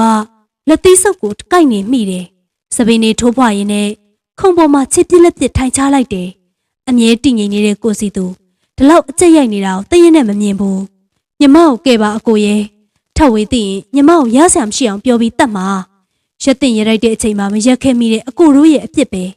ညီမကြောက်တာပဲသိတယ်အကိုညီမကိုပြစ်မထားပါနဲ့နော်စဉ်းစားပေးပါအောင်တရနံအာကိုတကြီးနဲ့ကိုစီသူ့ကိုကြည့်နေတယ်ညီမဘာအသွေးမျိုးစားလဲထပ်ဝေးရရောညီမကပီသွေးထပ်ဝေးရအေးသွေးအကိုကရောကိုစီသူတပြင်းချလိုက်တယ်အကိုကဘီသွေးဟာဒါဆိုရင်ဒုက္ခပါပဲအကိုရဲ့တင်းတော့တေးတာတေးလိုက်ချင်တယ်ဘယ်လိုလုပ်မလဲစိတ်အေးထားပါညီမအေးသွေးနဲ့ဘီသွေးမိဘတွေကခလေးတွေက A B O A B သွေးမျိုးစား၄မျိုးစလုံးဖြစ်နိုင်တယ်အကိုနဲ့ရတာသာမှန်ရင်တော့ခလေးကဘီသွေးပဲမွေးလာစရာရှိတယ်ဒါဆိုသွေးမျိုးစားနဲ့ရတိပြစ်မသိနိုင်ဘူးပေါ့နော်အကိုစီသူကခေါင်းကိုလေးလေးပင်ပင်ညှိလိုက်တယ်ဒါပေမဲ့တည့်ရက်နဲ့စိတ်မချနိုင်ပါ DNA စစ်မှပဲသိနိုင်မယ်ဒီနိုင်ငံမှာတော်ယုံဘသူမှမစစ်ကြဘူးဒါပေမဲ့ပြဿနာတစ်ခုကအကူနဲ့ထက်ဝေကတနေရာမှမတူဘူးလေတရင်နဲ့တပြင်းချပြီးငိုနေတယ်အိမ်ရှိကိုလှမ်းကြည့်တော့အမျိုးသမီးတူကခလေးငယ်ရဲ့လက်ကိုတွဲပြီးဖျက်ရှောက်နေတယ်တရင်နဲ့စမကြည့်နိုင်တော့ပဲမျက်နှာလွှဲလိုက်တယ်ဒီတစ်ခါတော့မက်မေတန်လင်းရဲ့ချောင်းကလှုပ်ချောင်းမဟုတ်မနေ့ရတွေကလဲချောင်းထဲမှာပူချစ်နေတယ်လို့ပြောတယ်အနမ်းရမရတရင်နဲ့မေးတော့လဲရတယ်တဲ့မနက်နိုးတွေကမက်မေတန်လင်းကမတ်စတက်ထားပြီးအလုပ်လဲမသွားဘူးတင်းလေအမစပွဲပေါ်မှာဝယ်ရမယ့်ပစ္စည်းစင်းတွေတင်ထားတယ်။တင်းလေးဝယ်ပြီးရင်တော့အမအခန်းရှိမှာပဲချထားလိုက်နော်။အမအနာကိုဘယ်သူမှမကန့်နဲ့တော့အခန်းရှိမှာပဲချထား။ပြီးတော့ကိုစီသူ့ကိုလည်းဖျားကန်းမှာပဲအိတ်ခိုင်းတော့မယ်။ဖျားကန်းမှာအေကုမရှိတော့အဆင်ပြေပါမလားအမ။ကိုစီသူ့ကိုထပ်ဝင်နေပေးအေးလိုက်ပါ။ညီမအမနဲ့လာအိတ်မယ်လေ။အမလိုအပ်တာပြုစုလို့ရတာပေါ့။မကူးပါဘူးအမရဲ့ညီမမတ်စတက်ထားမယ်လေ။မတ်သက်မေလင်းကပြုံးနေ။တို့ပေမဲ့မတ်စတက်ထားတာကြောင့်သူ့ပြိုးကိုမမြင်ရဘဲနဲ့နှမ်းဆဆသာရှိတယ်။တင်းလေးဘာမှအားနာမနေနဲ့ကိုစီသူကယောက်ျားတင်းလေးလည်းလာအိတ်ဆရာမလို့အကုန်ကူးကုန်ရင်တအိမ်လုံးဒုက္ခတွေများကုန်လိမ့်မယ်။တင်းရဲ့နဲ့မျက်နှာညှိုးသွားတယ်။မတ်သက်မေလင်းကိုတင်းရဲ့နဲ့ပြုစုပေးခြင်းနဲ့ကို့ပေါ်ကောင်းတာကြောင့်လားသူ့ပေါ်ကျူးလွန်ထားတဲ့အမှားကြောင့်ပြန်ပေးဆက်ခြင်းတဲ့သဘောလားဆိုတာတော့ကိုစိတ်ကိုရေရာမသိပါ။စိတ်မကောက်ပါနဲ့တင်းလေးရဲ့အမကညီမကိုကူးမှဆိုးလို့ပါ။တင်းလေးကိုအမခိုင်းမှာပေါ့ဒီနေ့ကစပြီးဈေးဝယ်တာချက်ပြုတ်တာအစားတင်းလေးအကုန်ဦးစီးရမယ်အမကလက်လွှဲကျင်လို့ပါတင်းရဲ့နဲ့မျက်နှာကြည်လင်လာတယ်တံမြားကြီးတစ်ခွက်ကိုရေခဲမပါပဲဖြော်ပြီးယူလာတယ်မတ်သက်မေလေးရဲ့မျက်နှာကပြုံးနေရကနေကျမ်းမြေကိုစိုက်ကြည့်ရင်တွေ့နေတယ်တင်းလေးဟုတ်အမဘာလုပ်ပေးရမလဲအမလေးပြောတဲ့မပြောတဲ့အတန်တန်စဉ်းစားပါတယ်ဒါပေမဲ့တင်းလေးကိုမေးကြည့်တဲ့နေထင်လို့တင်းရဲ့နဲ့တကုံလုံးစက်သိန်းနေထသွားတယ်ကိုစီသူလေးအခုတလောနည်းနည်းမူပြက်နေသလားလို့တင်းလေးဘလို့ထင်လဲစိတ်ကိုကြိုတင်ထိန်းထားတဲ့ကြားကအာမေရိတန်ထွက်လာတယ်။ဘာဖြစ်လို့လဲအမရဲ့မတ်သက်မေလင်းကအဝေးကိုကြည့်တယ်။တက္ကသိုလ်တက်တရားတွဲလာတဲ့ချစ်သူယောက်ျားဆိုတော့မူမှန်လားမမှန်လားအမသိတာပေါ့အတင်းလေးရဲ့ဖုံးယူစစ်ကြီးမှာကိုယ့်ယောက်ျားခြေလမ်းမှားနေတာသိနိုင်တာမဟုတ်ဘူး။အမရဲ့တင်းလေးဘာလို့မျက်ရည်ဝဲလာရတာလဲတင်းရဲ့အော်ဖုံးယူစစ်မှာသိတာမဟုတ်ဘူးဆိုတာတင်းလေးကိုစောင်းပြောနေတာမဟုတ်ဘူးအမကဒီတိုင်းပဲပြောလိုက်တာပါမျက်ရည်ဝဲရုံမကပါးပြင့်ပုံအတားစီးမဲ့စီးကြလာတယ်မတ်သက်မေလေးမနေနိုင်တော့တင်ရနန်းရဲ့လက်လေးကိုစုပ်ကင်ပြီးတော့သို့ပေမဲ့တင်ရနန်းကပရိတ်ရည်နဲ့ပပြန်းခံလိုက်ရတဲ့တစေတကောင်လို့ပူပြင်းစွာခံစားရတယ်အမတင်းလေးကိုဘာလို့ပြပြရလဲဆိုတော့အခုလိုကြုံနေရတာတင်းလေးတယောက်တည်းမဟုတ်ဘူးဆိုတာသိစေချင်လို့ပါအိမ်နောက်တစ်ခုကိုထိမ့်သိမ့်မို့ဆိုတာအတော့ကိုခတ်ပါတယ်မိမတယောက်ရဲ့ဘဝအိမ်နောက်ကြတဲ့အခါမှာမြင်းထိန်တစ်ကောင်နဲ့တူတယ်။စက်ကျိုးကိုဆွဲတန်ဆွဲရှော့တန်ရှော့နဲ့လိုရခရီးရောက်ဖို့ပပနက်နက်နဲ့ကင်တွေတက်ဖို့လိုတယ်။တင်းလေးကိုထပ်ဝေရှုပ်သမျှငုံခံရမယ်လို့အမမဆိုလို့နော်။ဘလို့တုံ့ပြန်မလဲဆိုတာတင်းလေးရဲ့ကိုယ်ပိုင်ဆုံးဖြတ်ခွင့်မှာအမကတော့မကွဲမပြတ်နိုင်မဲ့အတူတူအချိန်တန်အိမ်ပြန်လာရင်ပြီးတာပဲလို့စိတ်လျှော့ပြီးနှလုံးသွင်းလိုက်တယ်။အမအချိန်တန်အိမ်ပြန်လာရင်ပြီးတာပဲဆိုပေမဲ့ချိတ်ရှုပ်စရာအိမ်မှာဆိုရင်ရောတင်းလေးရဲ့ရှင်နေကြည်မွကုန်ပါပြီအမရဲ့အမလိုမိမအောင်မပြစ်မှားမိခဲ့တဲ့တင်းကလူမဖြစ်ထိုက်တော့ပါဘူးတ တင်းရင်နဲ့ရင်ထဲမှာငရဲမီးပွက်တယ်လို့စုနေတယ်မတ်သက်မီလင်းကတော့သူ့ကိုချင်းစာလို့ငိုတယ်လို့ထင်ကောင်းထင်မယ်တင်းရင်နဲ့လက်ကိုစုပ်ကိုင်းပြီးတော့အားပေးနေသေးပါပဲတင်းအမကိုဝန်ခံစရာရှိတယ်ဘာများလဲတင်းလေမတ်သက်မီလင်းရဲ့မျက်နှာကိုကြည့်ပြီးတော့တင်းရင်နဲ့အာတင်ကြိုးစားပြီးမဲ့ပြောမထွက်ပါမတ်သက်မီလင်းတီတော့သူ့ကိုတစ်ခုခုလုံးမှတင်းရင်နဲ့မကြောက်ပါဘူးမတ်သက်မီလင်းကတက်မဲဆိုရင်တော့လင်းစင်းခံလိုက်ဖို့စိတ်ကူးထားပြီးသားပါပြောလေတင်းလေဘာဝင်ခံမလို့လဲတင်းမကိုဝင်ရှိနေပြီဟဲတကယ်လားသူ့ကိုမတ်သက်မီလင်းကဖတ်ပြီးထခုံမတက်ဝမ်းသာနေတယ်ယောဂကူးမအောင်လေသတိမရတော့ဘူးတရင်နန်းကမတ်သက်မီလင်းကိုဖတ်ထားရင်းနဲ့ပခုံးပေါ်မေးတင်ပြီးတော့အားရအောင်ငိုလိုက်တယ်အတန်တိတ်ပြောနေတဲ့ရင်ထဲကစကားတန်ကိုတော့မတ်သက်မီလင်းကြားလိုက်မယ်မထင်ပါတင်းကိုခွင်းလွတ်ပါအမရဲ့တင်းကိုတကယ်ခွင်းလွတ်ပါတင်းလေထက်ဝေလင်းရဲ့အတန်ဘယ်တော့မှထက်ဝေလင်းကဒီအချိန်ပြန်မရောက်ခဲ့ဘူးတင်းရင်နဲ့ပကံစင်းနေရလှည့်ကြည့်တော့ထက်ဝေလင်းတကူလုံးချွေးတွေရွှဲနေနေတယ်ဘာလို့ဘောလုံးကြီးပိုက်လာတာလဲဟာဟုတ်သားပဲ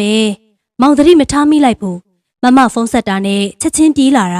ကျိုးဖို့အိတ်တောင်းကြံခဲ့တယ်ကင်ထားတဲ့ဘောလုံးကြီးပဲပါလာတာတင်းရင်နဲ့ပြုံးစစ်စစ်ဖြစ်သွားတယ်ရဲကျင်နေတဲ့မျက်နှာကိုထက်ဝေလင်းမမြင်အောင်တင်းပြီးတော့ပကံစင်းနေလိုက်တယ်မမပြောတာအမှန်ပဲလားတင်းလေးမသိဘူးလေအမခိုင်းစရာရှိလို့လိန်ပြီးခေါ်လိုက်တာနေမှာပေါ့မဟုတ်တာတင်းလေးရဲ့မမဒါမျိုးစမလားပြီးတော့မမအတန်ကတိတ်ကိုပြောနေတာထက်ဝေလင်းကတင်းရင်နဲ့ကိုနောက်ကတိုင်းဖက်ပြီးတော့တင်းရင်နဲ့ရဲ့ပခုံးပေါ်မေးတင်ပြီးပါးလေးကိုနမ်းတယ်သွားစမ်းမှာရေမချိုးပါမချိုးနဲ့နမ်းတယ်ဘာလေးမွေးပေးမှလဲမွေးချင်တာမွေးမှာပေါ့မောင်တွက်မွေးပေးမှာမဟုတ်ဘူးလားကိုကြိုက်တာမွေးချင်ရင်တော့တန်စင်ချိုးနဲ့သွားမွေးပုံမှန်ဆိုရင်ဒီစကားကြတာနဲ့ထက်ဝေလင်းဒေါသအိုးကပောက်ကွဲမှာပါအခုတော့သွားပြေးရင်နဲ့တင်းရင်နဲ့ကိုတင်းတင်းကြပ်ကြပ်ဖတ်ထားတယ်မောင်မားပါတယ်တင်းလေးရဲ့မောင်နောက်ကိုမစိုးတော့ပါဘူးတင်းရင်နဲ့ကိုလေးကိုထက်ဝေလင်းကသူ့ဘက်ဆွဲလဲလိုက်တယ်သူနဲ့နဖူးချင်းတိုက်ပြီးတော့လက်မောင်းကိုအသာရကိုင်းတယ်တင်းလေးမောင်နောက်ဘရောမှတင်းလေးကိုနာကျင်အောင်မလုပ်တော့ဘူးနော်မောင်ရဲ့အချစ်မောင်ရဲ့အချိန်မောင်ရဲ့ဘဝအားလုံးကိုတင်းလေးနဲ့ခရီးလေးအတွက်ပဲအပီးမြုပ်နှံလိုက်တော့မယ်လို့မောင်ကလေးပေးတယ်ဒီလိုဆိုတော့လေတင်းရင်နဲ့စိတ်မခိုင်ပါလွန်ခဲ့တဲ့၄နှစ်ချစ်သူဖြစ်ကားစားအငွေသက်တွေကိုပြန်လည်ခန်းစားမိတယ်ဒါအပြင်ခလေးရရင်ထက်ဝေလင်းအချိုးပြောင်းသွားနိုင်တယ်လို့ပြောခဲ့တဲ့ကိုစီတုစကားမှန်တယ်လို့တင်းရင်နဲ့ကောက်ချက်ချမိတယ်နေငါလင်ကိုခိုးတဲ့ကောင်မတင်းရင်နဲ့ရန်ဒါမှာအဝေလှမ်းနေရင်နဲ့အလန်တကြားကြည့်တော့မတ်သက်မေလင်းဖြစ်နေတယ်အခန်းထဲကဘယ်ချိန်ထွက်လာမှန်းလည်းမသိဘူးတင်းရင်နဲ့ကြက်သေးသေးနေတယ်မခိုးပါဘူးအမရဲ့မတ်သက်မေလင်းရဲ့မျက်နှာကနေရေးကခတ်ထန်နေတယ်မင်းဝင်းတောက်နေတဲ့မျက်လုံးတွေကိုကြည့်ပြီးတော့တင်းရင်နဲ့ကြောက်လာတယ်နင်တို့ဖြစ်နေကြတာငါမသိဘူးထင်နေလားငါအကုန်သိတယ်တင်းတောင်းမှန်ပါတယ်အမရဲ့တင်းကိုခွင့်လွတ်ပါနော်ခွင့်လွတ်ရအောင်ဒါမဟုတ်ခိုးစားတာမဟုတ်ဘူးလင်းကိုခိုးတာနေဟာတော်တော်အရှက်မရှိတာပဲငါ့အိမ်ပေါ်တက်နေပြီးတော့ငါလင်းကိုခိုးတဲ့တခိုးမမတ်သက်မေလင်းကဘယ်ချိန်တည်းကလက်ထဲရောက်နေမှမသိတဲ့တုံးနဲ့တင်းရင်နဲ့ကိုပိတ်ရိုက်လိုက်တယ်တင်းရင်နဲ့မျက်လုံးလေးပြပြီးတော့ဟန်ချက်ပြတ်သွားတယ်မလို့ပါတော့နဲ့အမရဲ့တင်းရှင်းပြပြရစီမတ်သက်မေလင်းကဘာစကားကိုမှနားမဝင်တော့တင်းရင်နဲ့ရဲ့လေပင်ကိုညှစ်နေတယ်ကြောက်လန့်တကြားယုံဖဲ့ရင်းနဲ့မတ်သက်မေလင်းရဲ့လက်တရားတန်မာလွန်းတာကြောင့်တဖြည်းဖြည်းအသက်ရှူခတ်လာတယ်ထိုအခါမတ်သက်မေလင်းကသူ့ကိုလေပင်ကကင်ပြီးတော့ရန်ဒါတွန်းချလိုက်တယ်တင်းရင်နဲ့တခုခုလှမ်းဆွဲလိုက်ပေမဲ့ဘာဝမှမမီဝမ်းပိုက်ထဲမှာအေးကနေဖြစ်သွားပြီးတော့မြေကြီးနဲ့ကောင်အရှိန်ပြင်းစွာရိုက်မိသွားတယ်တင်းရင်နဲ့မျက်လုံးပွင့်လာတယ်ဘေဘီကိုကြည့်တော့ထက်ဝေရနှစ်ချိုက်စွာအိပ်ပျော်နေစေဒါဟာအိမ်မက်ငါအိမ်မက်ဆိုမက်နေပါလားအိမ်မက်လို့သာဆိုရင်တကယ်ကြုံရတယ်လို့ခံစားနေရတယ်လူတကိုယ်လုံးအမြင့်ကပြုတ်ကျထားတယ်လို့ကြိုက်ခဲနေပြီးတော့လေပင်ကအညစ်ခံထားရတယ်လို့ဒရင်းမြူချလိုက်တာနဲ့နားနေတယ်အသက်ရှူတိုင်းမှာလေဘူးတွေကိုပဲရှူသိမ်းနေရတယ်လို့အသက်ရှူလဲမွာလေပင်နဲ့နဖူးကိုစမ်းကြည့်တော့ချစ်ချစ်တောက်ကိုပူနေတယ်မောင်အတန်တူတူနဲ့နှိုးတော့ထက်ဝေကနိုးလာတယ်မောင်တင်းဖျားနေပြီထင်တယ်အရန်ချမ်းနေတယ်အေကုန်းပိတ်ပေးပါအောင်ဟုတ်လားပြစမ်းထက်ဝေလဲနေရထထိုင်လိုက်တယ်နဖူးကိုစမ်းမယ်လို့တော့တင်းရင်နဲ့ခေါင်းရှောင်ပြီးကြောပေးလိုက်တယ်ရုတ်တရက်လှည့်လိုက်တာမို့ခေါင်းထဲမှာတရေရိပ်နဲ့အနာမကက်နဲ့မောင်မက်စီကိုတက်ထားတော့တညာလုံးမဲ့အတူတူအိပ်ပြီးပြီကိုကူတဲ့အတူတူပေါ့ထက်ဝေကတင်းရင်နဲ့နဖူးကိုစမ်းကြည့်တယ်တင်းရင်နဲ့ကထက်ဝေရဲ့လက်ကိုရုတ်တရက်တွန်းဖယ်ပြီးတော့ထထိုင်လိုက်တယ်ထက်ဝေချောင်ကြည့်နေစမှာပဲတင်းရင်နဲ့ထိုးအံ့ချလိုက်တယ်ဟာတင်းလေး ဒီတော့မှထက်ဝေလင်းကရေဘူးကိုသတိရသွားတယ်။တင်းရဲ့နဲ့ထင်းနေဒိတ်ဒိတ်နဲ့သွေးတွေတိုးနေတယ်။နောက်တစ်ချိန်ထပ်ပြီးအန်ချလိုက်တော့အခန်းမပြေအောင်ပါဇက်ကိုလက်နဲ့အုပ်ပြီးရေချိုးခန်းနဲ့အမြန်သွားရတယ်။ဒါပေမဲ့စိတ်ကသွားချင်သလောက်ခြေလက်တရားမသွက်ရေချိုးခန်းအဝါရောက်စင်မှာပဲကိုစီသူဝင်းရဲ့အတန်ကိုကြားတော့တင်းရဲ့နဲ့ရက်လိုက်တယ်။ညီမဘာဖြစ်လို့လဲ။အကိုမကတ်နဲ့ညီမဖျားနေစကားတော့မဆုံးခင်တင်းရဲ့နဲ့ထပ်အန်ချလိုက်တယ်။ဒီတစ်ခါအန်နာတော့တော်တော်များတယ်။ခန္ဓာကိုယ်ထဲမှာဘာမှမကြံလောက်အကုန်ပါသွားတယ်။ထိုစဉ်မှာပဲရေချိုးခန်းကျင်းမြင်ကတဖြည်းဖြည်းတင်းရဲ့ခြေထောက်ကနေလွတ်ထွက်သွားပြီးတော့မျက်နှာစီကိုအရှိန်ပြင်းပြင်းနဲ့လာဆောင်နေ။ညီမတင်းလေအတန်တွေတဖြည်းဖြည်းတိုးသွားတယ်။မျက်နှာပေါ်မှာအုံမိုးလာတဲ့အရေးနှစ်ခုနောက်ဆုံးမြင်လိုက်ရတယ်။အကူကညီမဘာဖြစ်နေကိုစောင်းတဲ့တပားလိုချက်အနားလျှောက်လာတာပဲနော်။အကူအမစီကနေညီမမလူပါဘူး။ထက်ဝေကိုအကူလိုကျင်နာတတ်အောင်ပဲလေ့ကျင့်ပေးမှာပါ။ဒါနဲ့ညီမမူးလိုက်တာအကူရဲ့။တင်းရဲ့နဲ့မျက်လုံးဖွင့်ကြည့်တော့အဖြူရောင်မျက်နှာချက်ကိုမြင်ရတယ်။မိတ်ချီလင်းချီဖြစ်နေတဲ့မိချောင်းဘေးမှာအိမ်မြောင်နှစ်ကောင်ကပိုးကောင်ငယ်လေးတွေကိုဖမ်းစားနေတယ်။ကြည့်နေရင်နဲ့တင်းရဲ့နဲ့ခန္ဓာကိုယ်ကမြောက်တက်လာပြီးတော့မျက်နှာချက်နဲ့နီးကပ်သွားရတယ်။အောက်ကိုပြန်ကြည့်လိုက်တော့ဂရင်ပေါ်မှာတင်းရဲ့နဲ့ကိုယ်တိုင်ဖြစ်နေတယ်။အောက်ဆီဂျင်ပိုက်တန်းလန်းနဲ့လက်မှာလည်းစိတ်ပိုက်တွေတက်ထားတယ်။တင်းရဲ့နဲ့ကြောက်လန့်တကြားអော်လိုက်တယ်။ဒါပေမဲ့ဘာသမ်းမှမထွက်ဂရင်ဘေးမှာထိုင်နေတဲ့ထက်ဝေလေးနဲ့မတ်သက်မေလင်းကိုတွေ့ရတယ်။တင်းရဲ့နဲ့ကသူတို့ဘေးကိုတဖြည်းဖြည်းရောက်သွားတယ်။မောင်စိတ်မပူပါနဲ့ဒီမှာတင်းလေဘာမှမဖြစ်ဘူး။တက်ဝေလင်းကသူ့ပြောတာကိုကြားပုံမရ။မတ်သက်မေလင်းကတော့ဗရောက်သားပရီးလေးကိုတစ်ချောက်ချောက်စရင်းနဲ့တင်းရဲ့နဲ့ရဲ့လက်ကိုကင်ထားတယ်။မတ်သက်မေလင်းမျက်နှာကိုကြည့်တော့မျက်လုံးတွေကမို့နေတယ်။တင်းအတွက်စိတ်မကောင်းမဖြစ်ပါနဲ့။အမားကြောင့်မဟုတ်ပါဘူး။သူများတွေယောဂကူးပေမဲ့တင်းလုံးမှမဖြစ်တာ။တင်းသာနှလုံးမကောင်းလို့ချူချနေတာ။ဒါနဲ့ကိုစီသူ့ကိုမတွေ့ပါလား။အကူလိုက်မလာဘူးလားယင်။ပတ်ဝန်းကျင်ကိုကြည့်တော့လေဖြူဖွေးနေတဲ့ဂရင်ပေါ်မှာလူနာတွေကတယောက်စီထိုးစင်မှာပဲတကားပေါက်ဝါဝင်လာတဲ့ကိုစီသူ့ကိုမြင်ရတယ်။လက်ထဲမှာလည်းဆေးရုပ်တွေပါလာတယ်။တင်းအားတက်သွားတယ်။အကူဘယ်ရီပြောက်နေတာလဲ။အကူရင်ဘတ်မှာလည်းအံဘတ်တွေနဲ့အင်ကြီးလေးတော့ပြန်လဲပါအောင်လားအကူရဲ့။တင်းရင်နဲ့ကိုစီသူ့ရဲ့အနာကိုကတ်သွားတယ်။ကိုစီသူကထက်ဝေလင်းကိုတခုခုကပ်ပြောနေတယ်။အဲဒီနောက်ထက်ဝေရောကိုစီသူပါဂရင်နာကနေထပြီးတော့မတ်သက်မေလင်းကတော့ပရိဆက်စိတ်နေတယ်။ဘယ်သွားစားမလို့လဲအကူညီမကိုမထားခင်းနဲ့လေ။ကိုစီသူဝင်းတုံကနေရက်သွားတယ်။စက္ကနဲ့တင်းရင်နဲ့ရှိရစီလှမ်းကြည့်လိုက်တယ်။အကူညီမပြောတာတွေကိုကြားနိုင်လား။ညီမဒီမာလေးတင်းရင်နဲ့ဝမ်းသာပြီးစီသူစီကိုသွားမယ်အပြူကိုစီသူကအခက်ပတ်ဝါကနေအနက်ရောင်ရိတ်တစ်ခုကိုတွေ့လိုက်ရတော့တုံကနေဖြစ်သွားတယ်။ထိုရိတ်ကစိမ့်ဝဝမျက်လုံးတွေနဲ့တင်းရင်နဲ့ကိုစိုက်ကြည့်နေတယ်။အဲဒီနောက်ချက်ချင်းလေရဲ့အလင်းနှုံးနဲ့တင်းရင်နဲ့စီရွေးထားလာတော့တင်းရင်နဲ့မျက်လုံးဖွင့်ကြည့်လိုက်တယ်။လေးလံနဲ့မျက်ခွန်တွေက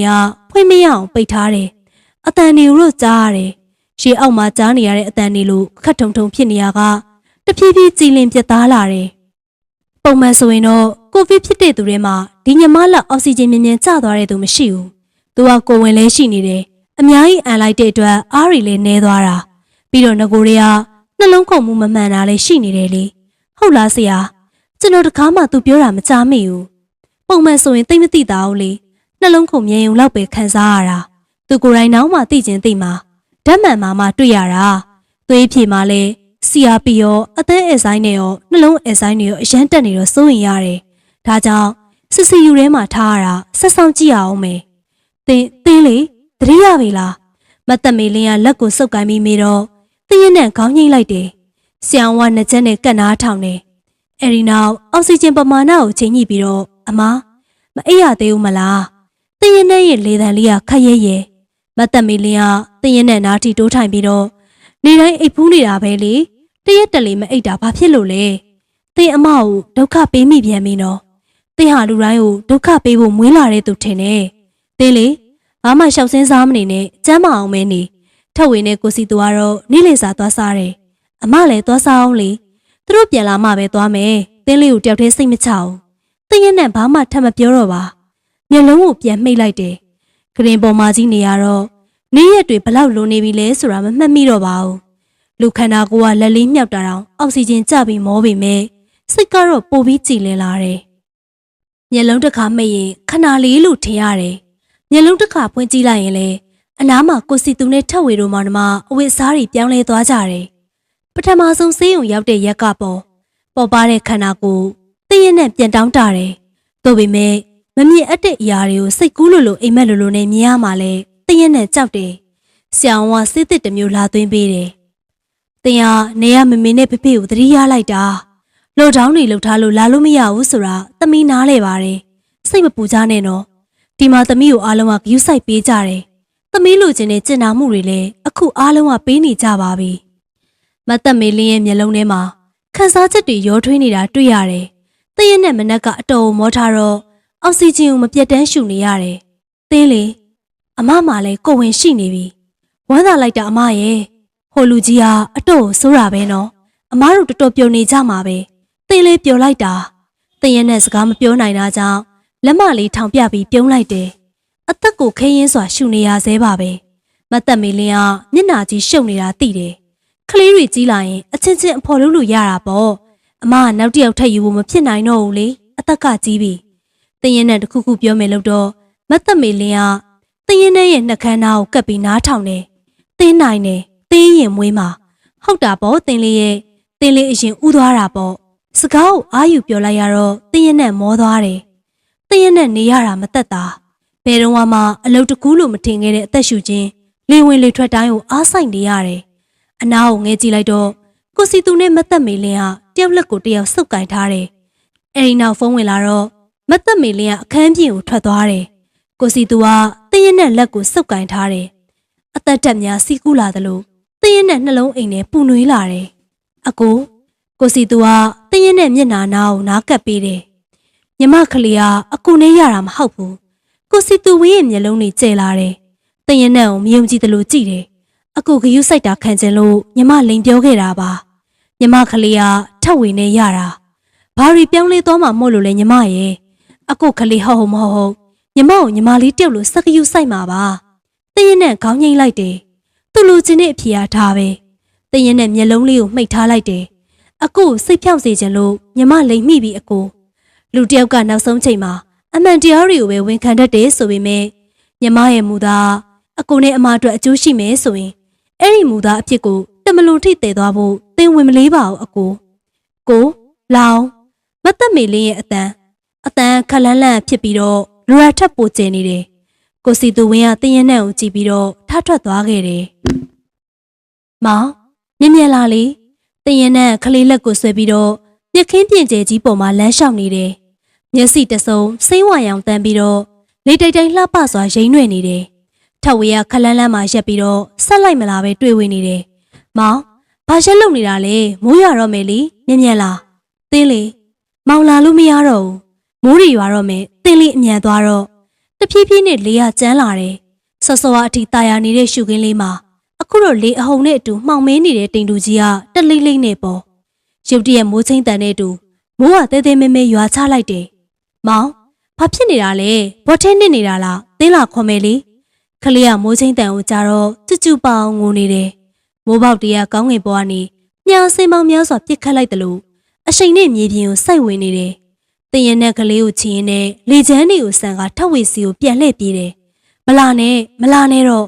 မောင်ဘလို့ဖြစ်တာလဲ။အနာရောက်တော့တင်ရင်နဲ့မျက်လုံးတွေဝိုင်းဆက်ပြီးတော့ကြက်သေးနေတယ်။ထက်ဝေရဲ့ကားအောက်ပိုင်းမှာဆိုပြီးတော့စေးသားပြက်နေတဲ့ဓာတ်ပုံလို့မပီဝဝါဖြစ်နေတယ်။ဒါကြောင့်သူလိုက်မလာနိုင်တာပေါ့။ပြေးတော့တင်းလေတင်းရင်နဲ့ကြောင်ကြည့်နေစင်မှာပဲထက်ဝေရဲ့မျက်နှာပေါ်စီးကျနေတဲ့မိုးရေတွေကအနီရင်းရင်းအဖြစ်ကိုအယောင်ပြောင်းသွားတယ်။တင်းရင်နဲ့ထက်ဝေရဲ့လက်ကိုဖမ်းဆွဲတော့မမြင်ရတဲ့မှန်တိုင်းကြီးကကာထားတယ်။ထက်ဝေကိုထိတွေ့ကင်တွယ်လို့လည်းမရ။ထိုစင်မှာပဲကောင်းငင်ပေါ်ကအနက်ရောင်တိတ်တိုက်တစ်ခုကမီးခိုးတွေလိုအောက်ကိုလှည့်မြန်စွာဆင်းလာတယ်။ထက်ဝေရဲ့အနောက်ကိုအနက်ရောင်မီးခိုးငွေတွေကတ်လိုက်လာတယ်။ထက်ဝေကအနောက်ကိုကြည့်ပြီးတော့တင်းရင်နဲ့ဘက်ကိုလှည့်ကအားကုန်អော်လိုက်တယ်။တင်းလေပြေးတော့ကလေးကိုချီပြီးတော့အားသွန်ကပြေးရတယ်။ထိုစဉ်မှာပဲကောင်းငင်တစ်ခုလုံးရုတ်တရက်လင်းသွားပြီးတော့ကြောင်းမဖွယ်ကောင်းတဲ့အနီရောင်လျှက်စီးတန်းတွေကဖြန့်ကျက်ပြီးမိုးချိုးပစ်ချလိုက်တယ်။တင်းရင်နဲ့လွတ်ထွက်သွားသလိုမြေခွေးကလည်းချက်ချင်းပြောင်းလဲသွားတယ်။ထက်ဝေလည်းမရှိတော့မြက်ခင်းပြင်ကြီးလည်းမရှိတော့ပတ်ဝန်းကျင်လည်းမဲမောင်ပြီးတော့ဘာဆိုဘာမှမမြင်ရတော့။တင်းရင်နဲ့လေပေါ်မှာမျောပြီးတော့ဝဲကရက်စီချောင်းအတိုင်းလဲပတ်နေတယ်။ထိုစဉ်ကလေးငိုတန်ကိုကြားရတယ်။ကလေးလေးရေ လက်နဲ့ဆမ်းမိတဲ့ကလေးရဲ့လက်ကိုတည့်ရက်နဲ့စုပ်ကင်ထားမိတယ်ကလေးဘာမှမဖြစ်စေရအောင်မမေဖတ်ထားပေးမယ်နော်နောက်တစ်ချိန်ထပ်ပြီးမိုးကြိုးပစ်တယ်ဒီတစ်ခါတော့တည့်ရက်နဲ့ကိုတဲ့တဲ့ထိမှန်လေတယ်တည့်ရက်နဲ့တကူလုံးပူလောင်လာတယ်မျက်လုံးတွေမီးဝင်းတောက်ပြီးတော့မျက်စိကန်းလောင်မတက်လင်းနဲ့အဖြူရောင်အလင်းဆိုင်ထဲကိုရောက်ရှိသွားတယ်မောင်ပါမလဲညီမသတိရပြီလားမလှုပ်နဲ့ဦးနော်တည့်ရက်နဲ့မျက်လုံးတွေကကိုနဲ့ကထားသလိုဖွင့်လို့မရကိုစီသူကဂွန်းကိုရင်းနဲ့ဆွတ်ပြီးတော့နှက်ခမ်းကိုလာတုပ်ပေးတယ်ကိုစီသူကဖုန်းဆက်တန်ကိုကြားနေရတယ်စကားထဲမှာတက်ပါတော့မတ်သက်မေလင်းစီဆက်နေကြောင်းတည့်ရက်နဲ့သိတယ်တက်ရီညီမသတိရလာပြီမပူနဲ့အကုတ်ကောင်းတယ်စပောင်းရီဝဲခဲ့လိုက်မျက်လုံးတစ်ခါတည်းမှိတ်ပြီးပြန်ဖွင့်လိုက်တိုင်း2 ရက် 3 ရက်ခုန်ကူးသွားတာဘဝမှာနာရီပိုင်းသာအိပ်ပျော်တဲ့ဘဝကိုပြန်ရောက်ချင်တယ်တည့်ရက်နဲ့ဒီတောင်ကိုကြော်နိုင်မဲလို့မထင်ခဲ့ဘူးနှလုံးလျှော့ရိုက်ပြီးပြန်နိုးလာခံရတဲ့လူနာတရားမှာ90အောက်လောက်သာအသက်ရှင်နိုင်ခြေရှိတာဒါတောင်3-4မိနစ်အတွင်းလျှော့ရိုက်နိုင်ပြီးတော့နှလုံးကကျန်းမာနေဦးမှာအနားမှာနေပြီးတော့အဆက်ဆက်ရရပြုစုပေးနေတဲ့မတ်သက်မေလေးနဲ့ကိုစီသူကြောင့်သာတည့်ရက်နဲ့ဒီလောက်မြဲမြဲနလန်ထူနိုင်တာပေါ့မောင်ရောကိုစီသူကမတ်သက်မေလင်းကိုကြည့်တယ်မတ်သက်မေလင်းကပရီးကိုခုံပေါ်ချရင်းနဲ့တည့်ရက်နဲ့ရဲ့လက်ကိုစုပ်ကန်လိုက်တယ်ထဝေကကိုဘေကူးသွားလို့တီးသက်ဆောင်မှာကွာရတင်းထားရမယ်တဲ့လူကတော့ကျမ်းပါပါတယ်ဟုတ်ရဲ့လားအမရဲ့သင်အိမ်မက်တွေမကောင်းမောင်နေမကောင်းရင်ကိုစီသူသွားဆောင်ပေးပါလားသင်အနားမှာကြီး2 ယောက်တောင်ဖြစ်နေတာသင်လေးနေကောင်းနေပြီပဲဟာထဝေကတီးသက်ဆောင်မှာလေအမားတို့ဝင်ခွင့်မရှိဘူးသူရဲ့စိတ်ရင်တော့လာကြည့်မှာပေါ့အဲ့တော့မှသင်လေးကတဝရီအလန်းတယ်တော့နော်သင်ရဲ့နဲ့မတ်သက်မေလင်းကိုထပ်ပြီးမပြောရဲတော့ကိုစီသူကအမြဲတမ်းကြည့်နေကြဂယုဏမျက်ဝန်းနေနဲ့သူ့ကိုကြည့်နေတယ်တက်ပြောတာမှန်ပါတယ်အခုညမမှာရင်သွေးလေးရှိနေပြီပဲထဝေရအောင်ဆေးရုံကအရင်ဆင်းရအောင်ပါသူနဲ့စောစောတွေ့ချင်းညမနေကောင်းအောင်မြင်မြန်လုံးမဖြစ်မယ်ကိုဗစ်ဒုတိယလှိုင်းရဲ့ရိုက်ခတ်မှုကြောင့်ဆေးရုံမှာလူနာပေါင်းများစွာတောင့်တင်းနေတယ်ဆရာဝန်တွေကရေးပေါ်လူနာတွေကိုဦးစားပေးရန်အနည်းငယ်ထူထထောင်ဖြစ်တဲ့လူငါတွေကိုဆေးရုံကနေဆင်းပေးလိုက်တယ်ထိုလူနာထဲမှာတော့တည့်ရက်နဲ့လည်းပါဝင်လာတယ်တည့်ရက်နဲ့ဦးလာကြတော့ထဝေမလိုက်လားဆေးရုံကဆင်းပြီးတဲ့အိမ်ဆောင်လုပ်ပြီးအနားယူနေတယ်လို့ဆိုတယ်ကားကိုစီသူကမောင်းတယ်အိမ်ပြန်လန်းတစ်လျှောက်လုံးမှာတော့မတ်သက်မေလင်းကိုမိပြီးတော့မမြင်တာကြပြီးဖြစ်တဲ့ပတ်ဝန်းကျင်ကိုတည့်ရက်နဲ့ကြည့်နေတယ်အိမ်ထဲရောက်တော့ကျန်းပြင်မှာဖုံဝါအလိမ့်လိမ့်တည့်ရက်နဲ့အသက်ရှူကျက်ချင်တယ်လို့တောင်ဖြစ်လာတယ်မောင်ကတကယ့်ငပြင်းပဲအိမ်မှာနေပြီးတပြည့်စီတောင်းတစ်ချက်မလဲဘူးခုတီကိုအကျင့်ရမပြင်းသေးဘူးအပေါ်ရက်ကိုတက်တော့တည့်ရက်နဲ့လမ်းမကိုမတ်သက်မေလင်းကစုပ်ကင်ထားတယ်တည့်ရက်နဲ့လေက3-4တစ်တက်လိုက်ပြီးတော့ခဏနားလိုက်နဲ့မောနေတယ်လေကားပေါ်နားရောက်တာနဲ့မတ်သက်မေလင်းရဲ့လက်ကအလူရာထပ်ပို့ပြီးတင်းကျပ်စွာစုပ်ကင်လိုက်တယ်အပေါ်ရရောက်ချင်းမြင်ရတာကဖျားကန်ဖျားပန်းဦးထဲမှာပန်းတွေကညှိုးညို့ခြောက်သွေ့နေပြီတောက်တော်ရေခွက်တွေထဲမှာလည်းရေကမကြံတလောက်ပဲတည့်ရက်နဲ့အိတ်ခမ်းထဲကိုဝင်လိုက်တယ်မတ်သက်မေလင်းကတည့်ရက်နဲ့ကိုနောက်ကနေတင်းကျပ်စွာတိုင်ဖက်လိုက်တယ်တည့်ရက်နဲ့မြင်လိုက်ရတာကထဝေရဲ့ဓာတ်ပုံဂရင်ခေါင်းရင်းမှာရှိတဲ့ခုံလေးပေါ်မှာ4000မှန်ပေါင်ထဲမှာထဝေကသူ့ကိုပြုံးကြည့်နေတယ်တည့်ရက်နဲ့မျက်လုံးတွေဝိုင်းဆက်သွားပြီးတော့ပါးစပ်ကိုလက်နဲ့အုပ်ပြီးမှင်သက်နေမိတယ်မတ်သက်မေလေးရဲ့လက်ထဲကတည့်ရက်နဲ့ရုံထွက်ပြီးတော့ဓာတ်ပုံရှိကိုရောက်သွားခဲ့တယ်မောင်ဘလို့ဖြစ်တာလဲတည့်ရက်နဲ့ကထဝေရဲ့ဓာတ်ပုံကိုမျက်နှာအပ်ပြီးတော့အတင်းဖတ်ထားတယ်မတ်သက်မေလေးကခုမှစိတ်ကိုလွှတ်ချလိုက်ပုံနဲ့တသိမ့်သိမ့်ရှိုင်ငိုနေတယ်ဟင်ဒါသင်းကို surprise လုပ်ဖို့စက်တိုက်ထားတာနေမှာမောင်ဘာမှမဖြစ်ရဘူးသင်းလေးရဲ့အမလည်းဖြစ်မစင်နိုင်ပါဘူးမောင်လေးစိတ်ရင်ဝညဘက်အပြန်သူ့စီးတဲ့တက်စီကိုပြန်ကားဝင်တိုက်တာဖုန်းဝင်လာတော့အမနဲ့ကိုစီသူသွားကြည့်တယ်ကားတိုက်တဲ့နားရောက်တော့အမမကြည့်ရဘူးသင်းလေးရဲ့မောင်လေးကခေါင်းကိုထိသွားပြီးတော့အောက်ပိုင်းတစ်ခုလုံးလဲကားထဲမှာညက်နေတာမဟုတ်ပါဘူးအမရဲ့သင်းကိုမစပါနဲ့မောင်ကိုခေါ်ပေးပါမောင်ကိုပုံခိုင်းထားတာမလားယင်သင်းရဲ့အပြစ်တွေကိုတောင်းပန်ပါတယ်အမရဲ့သင်းကိုဒီလိုတော့မနှိပ်စက်ပါနဲ့မောင်လေးဆုံးတာ3 ဘက်ရှိပြီသင်ရဲ့နဲ့မတ်သက်မေလင်းကိုဘာမှပြန်မပြောတော့ထဝေလင်းရဲ့ဝတ်စားတွေကိုအာပါတရနန်းရှုံနေတယ်ချွေးတဆူဆူနဲ့လေးချင်ငန်းလှုပ်တတ်တဲ့မြေခွင်ဘောလုံးကန်ရအပြေးပြန်လာတဲ့ရုပ်ပုံနှစ်ဖူးလေးကိုပေးတဲ့အနံမင်္ဂလာဆောင်တဲ့နေ့အတူစားခဲ့တဲ့ထမင်းဆိုင်စုံတွေ့နေကြခုံတန်းလေး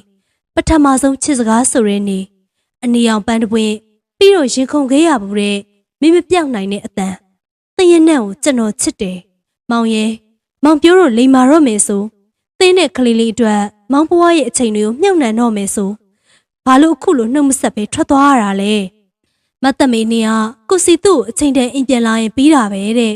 သင်အဲ့ဒီတော့ကလက်မခံခဲ့ဘူး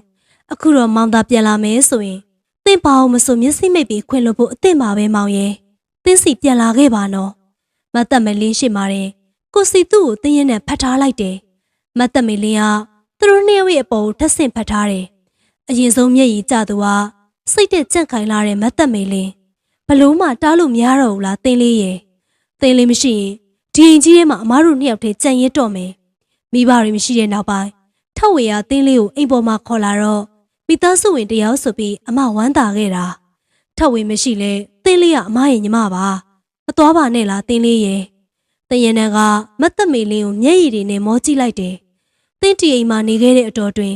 အမားနဲ့အကိုကန်သုံးပါးနဲ့ပြမမိတာရှင်ခွင့်လွတ်ပေးပါလို့တောင်းပန်ပါတယ်သင်လေးဝေးကန်နေရင်တော့ရန်ကုန်မှာလာမွေးရမယ်နော်အမားတို့အိမ်မှာပဲနေရမယ်တရနန်းကမျက်လုံးမိတ်ပြီးခေါင်းငိမ့်လိုက်တယ်ကိုစီသူကတော့တရနန်းကိုအတိတ်ပင်များစွာရောရှက်နေတဲ့မျက်ဝန်းတွေနဲ့ကြည့်နေတယ်တရနန်းလှစ်ခနဲပြုံးတော့ရှင်နေကနေတီတူပြောလိုက်တယ်ရာရာတိုင်းအတွက်ကျေးဇူးပါအကိုဗရောက်ပန်းတို့တစ်နှစ်နှစ်ကြိမ်ပွင့်ပြီးစိန်ဖက်ဖက်မြက်ခင်းမြင်အားမြားကပလာပေါ်မှာရွှေမုံကျဲထားတယ်လို့ထင်ရတယ်ဒီမြေခွင်းကိုပို့ပြီးတင့်တယ်စေတာကညနေခင်းနေအောင်ကြီးအောက်မှာရှိတဲ့သားမိနှစ်ယောက်ရဲ့ဖိတ်ဖိတ်တောက်နေတဲ့အပြုံးတွေပေါ့တရနန်းသားလေးချီပြီးတော့ပါပါပေါင်းလေးကိုနမ်းဆိုင်လိုက်တယ်မမွန်သီးနဲ့တူတဲ့ပါလေးနှစ်ဖက်ကအိဆက်ချောမွေ့နေတယ်တရနန်းမြူလိုက်တော့သားလေးရရဲပြီးကြည်လင်တောက်ပတဲ့မျက်လုံးတွေနဲ့ကြည့်နေတယ်ထိုမျက်လုံးများမှာတော့တချင်ရတရနန်းရဲ့ကွန်းခိုရာအရေးတွေထင်ဟပ်နေတယ်ဟုတ်ကဲ့ပါပရိသတ်ကြီးအခုတင်ဆက်ပေးခဲ့တဲ့ဇလန်းလေးကတော့ဒီမှာပဲပြီးဆုံးခဲ့ပါပြီနောက်နေ့တွေမှာလည်းပြည့်မှန်ဇလန်းနေနဲ့ဘွားအသိပညာပေးအိမ်တော်ရေးဇလန်းကောင်းတွေကိုနေ့စဉ်တင်ဆက်ပေးဦးမှာမို့ကျမတို့ရဲ့ရွှေ Entertainment Channel မှာစောင့်မျှော်နှားဆင်အားပေးကြဖို့တောင်းဆိုကြပါရရှင်ဒါဆိုရင်တော့နောက်ထပ်ဗီဒီယိုတွေမှာပြန်လည်တွေ့ဆုံကြပါမယ်နော်